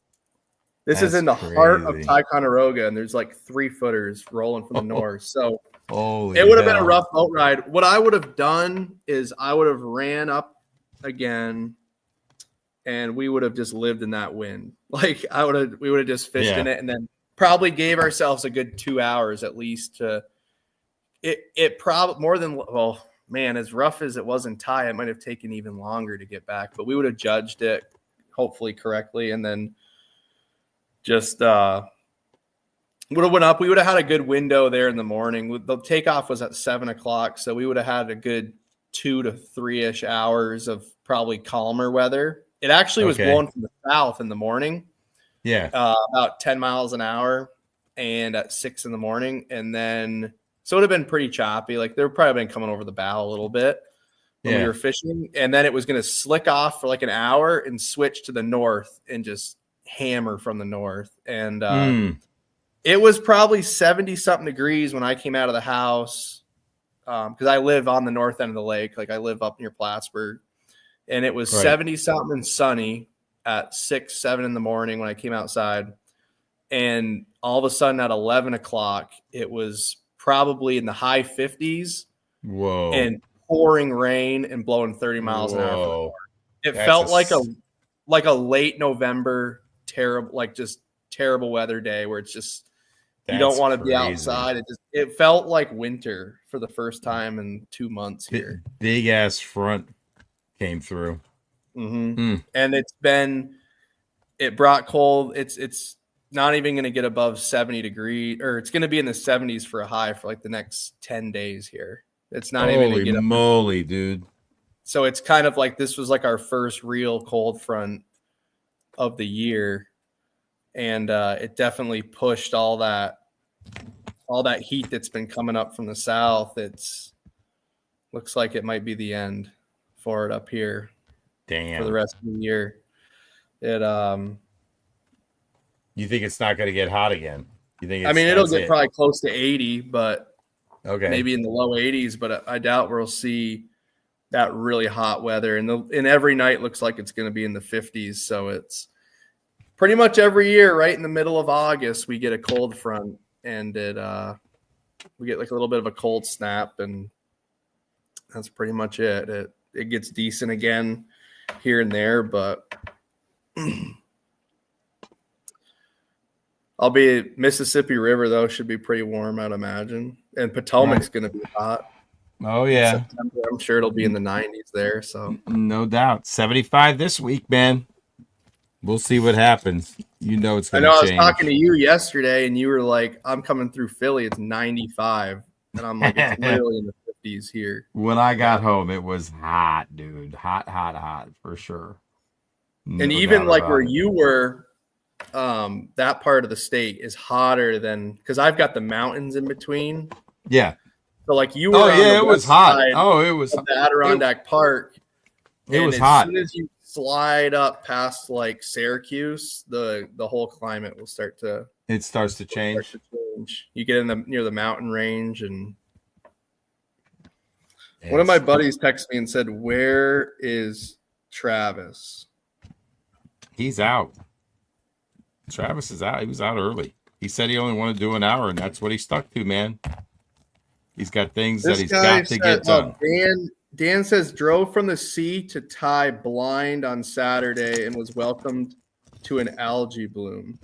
Oh, did you go, Dan? Did you go up on Sunday too? I'd be interested to know how rough. I know that guys went up. It was. He said sorry, vice versa. What does that mean? I don't know. Dan said it in the comments after. The guys that went up north on day one. Like the guys that won on day two, it was Noah Winslow. He's from like Connecticut, lives where Beast Coast Derek lives. Yeah. That same lake, Candlewood. Yeah. Noah lives there. He caught 24 something on day one, and then on day two won they had 25 and a half, I guess, on day two. Oh, and wow. Won the tournament, and I'm sure they made the run back up. Yeah. Drove from Thai to the sea. We bailed on day two, went striper fishing. Nice. So the inland sea had an algae bloom, huh? I guess so. Hmm. The part that he was in.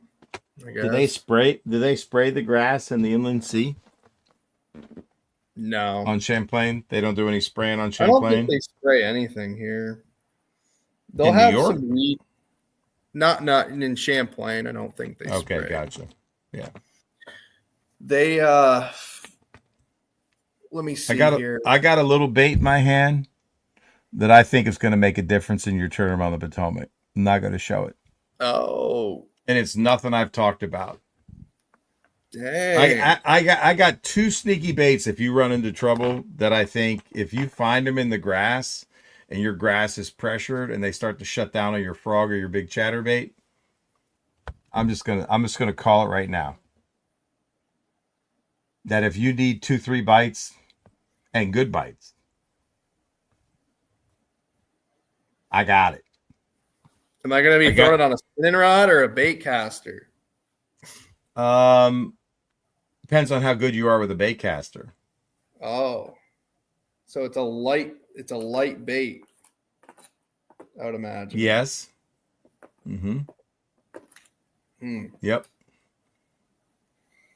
Yep. Do you know what your tides are yet? No. Why are you so sneaky with your stuff? Because I want you to win. Yeah. I'll turn I want you to have it in. I'll turn my graph on and check the tides right now real quick. Yeah, I want to see what the tides are going to be. I'm not No, sure I- what they are yet. No, I got the tide chart right here. Hold on, bro. All right. Yeah. Let's see. So the date, Tides. the first date we want to see is let's do the 9th. September 9th.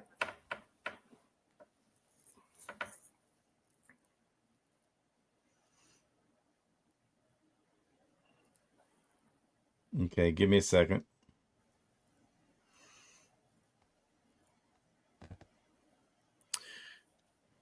And guys, we forgot to mention earlier in the show that tonight's live is sponsored by Thayer's Marine.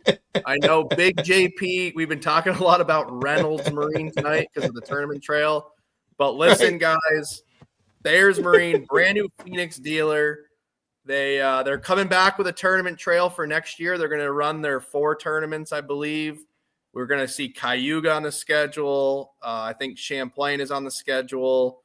And St. Lawrence River, and there's probably one other one on there. But guys, we got to mention that tonight's live stream presented. Thayer's Marine? What day? What day? First day is what day of the tournament? Well, let's do September 9th is the first day of practice. That'll probably be like what does Aquia look like? That's I'm checking Aquia, bro. You didn't even have to say that, did you? For real? That's you just told me to check Aquia, didn't you? I can't believe you said. All right. Tuesday the 9th. High tide is 8:14. Oh, it's so beautiful. You got outgoing all day. Wednesday 8:14 is high. Peaked out. Yeah, low is 210.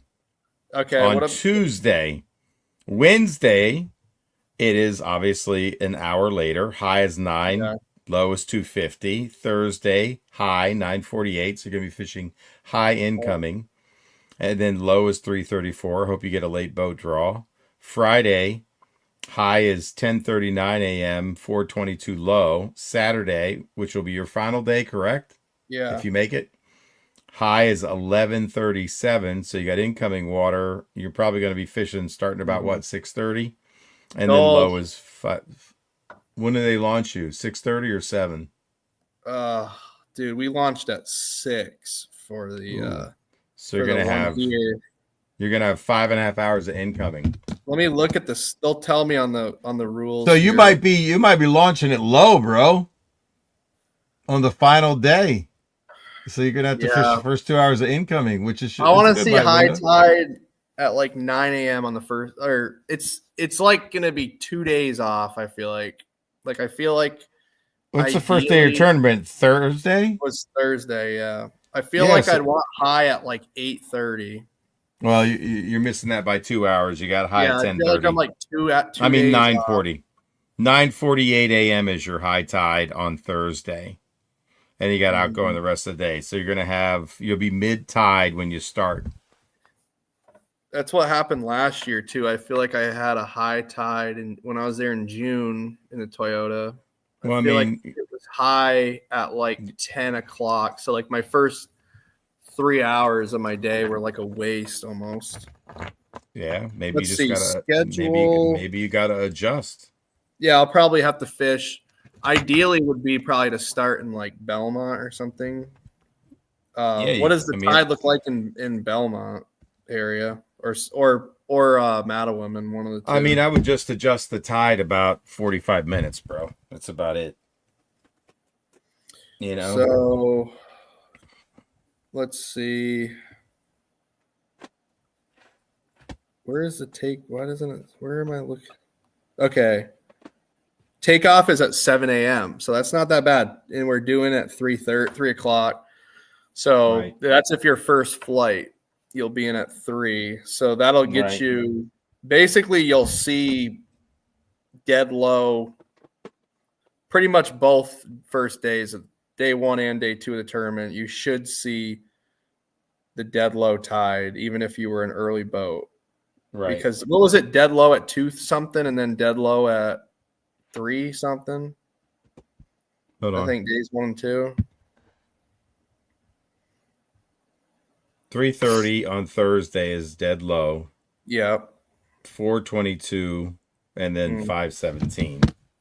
So. Yeah, and on the final day, everybody weighs in at 3 o'clock. So. Oh wow. You'll be fishing a rising and then a slightly falling. That's right. Yep. I'm not even guaranteed. Like, I don't even know where. I like the Aquia area, but it's like, I don't even know. I went there one time, I spent one day there in like May this year, and it didn't even look that good in there anyway. But damn, I don't know how it changes a lot there, man. It does. I've only been there a couple years, and it is Potomac River grass is insane. The amount of adjustment, or the amount of from what I've seen in just 3 years of going there. I would agree.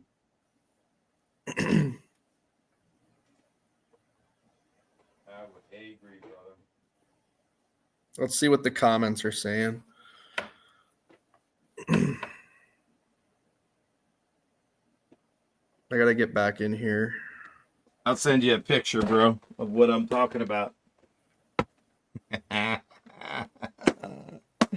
got the bait for Brett. 104 watching, only 47 likes. Yes, guys, it's because Travis is not here tonight. No. It's not because he's not here. It's because that's all we ever get. We forget to remind people to like and share the stream when we're talking. You know what I mean?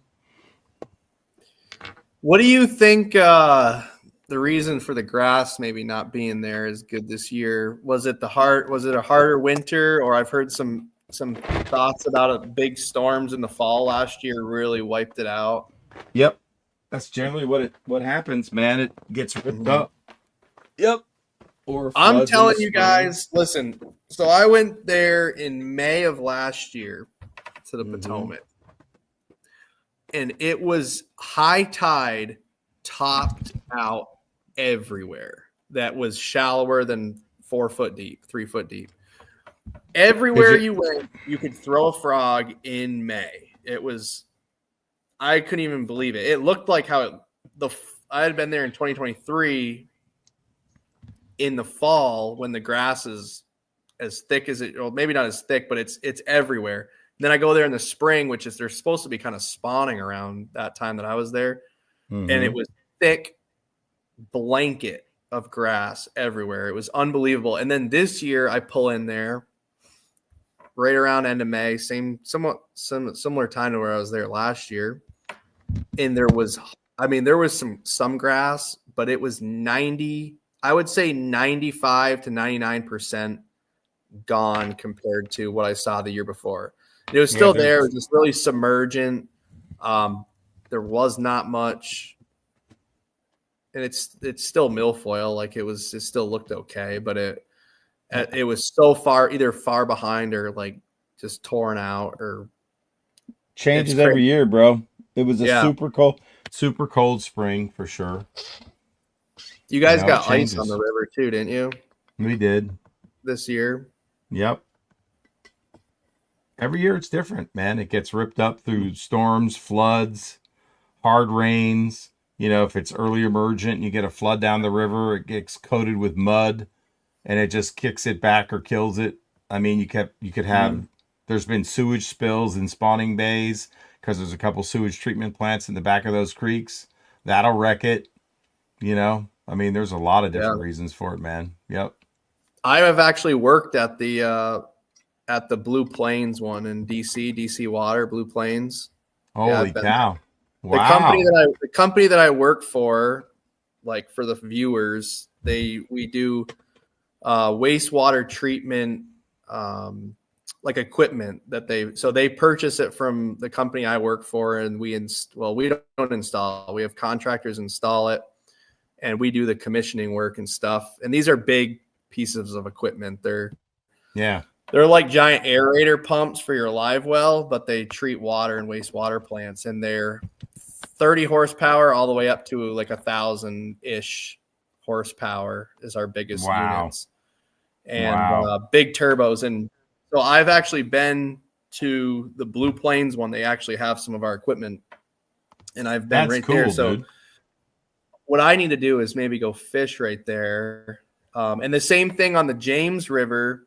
There's a place called Proctor's Creek wastewater plant right up there by the ramp that most of the tournaments go out of on the James. It's like maybe half a mile down the river or a mile. Yeah. And I knew about that place just from my job. We've had equipment there for like 15 years. And I was running down. I was looking at the map and I go, oh shit, look at that Proctor's Creek right there. I'm like, that's gotta be it. And I zoomed out on satellite imaging and saw the wastewater plants. They always have the clarifiers are called. They're the big round discs. Yeah. They're big circular things, and that's part of the treatment. So that's how you can like guarantee it's a treatment plant. So I was like, I should have started there. And then I watched live, and Christian Greco started right on the mill or whatever it is, the factory, right there on the edge of the river, and caught like a 6-pounder, basically right in front of the plant. I was like, I knew I should have started there, like off a hunch. That even though I didn't even practice it, I have spent a lot of time in Blue Plains over the years. Yeah. Yep. There's a couple little key features that are good. With live scope, it's ridiculous. I'm sure you can see it all now. Before you kind of had to figure it out on 2D and use your rod reel line to figure it out. But when you got to know it, could be pretty special. No question. And there were some enterprising anglers that would plant stuff under the deck of Blue Plains and then mark it on the pilings that go down. And there was a grass edge that grew there one year. The huge grass flat out in front. Oh my God, it was unbelievable above the Wilson Bridge for years. Oh, throwing a spook on the edge. Oh my God, the big bites you would get on Zara spooks. So stupid. Even in dirtier water. This perch color. I got one hanging up there somewhere. I don't know how every single thing is like, oh, it's right here. It's hanging out. It's right here. It is, man. Oh no, I know it's sitting over there. It's the perch colors are a spook, man. It's crazy what's going on back there. It's ridiculous. Basically, what's going on this desk. I should just do a live tour of it, man. We could do a show and tell for hours. All right, man. It's 10:34. We've been rocking. I can't wait to fish with you on the Potomac, man. We'll call it a night. Thanks for wearing the gear, River Rat hat, Bass Lab Super Tanker, man. You got the first of its kind out in the field. You repped good. Congrats on the win. I got to go to Cayuga, get my ass kicked, but practice was freaking fantastic, dude. I got to catch him cranking, throwing a glide bait, finessing in the grass, flipping a jig. How else did I do it? That's enough. And throwing a Senko, of course. But, dude, it was fun. I can't wait to get back. I love New York. What a great state. Thank you guys for tuning in tonight. It's been a great show. Appreciate all your questions and comments, man. And Brett Cartwright, we'll talk to you tomorrow, man, and we will set up our time. All right? Oh, yeah. Looking forward to it, man. And until next time, we will see you on the water. Peace, brother. And then Have a good one. Thanks, everybody. Have a good night.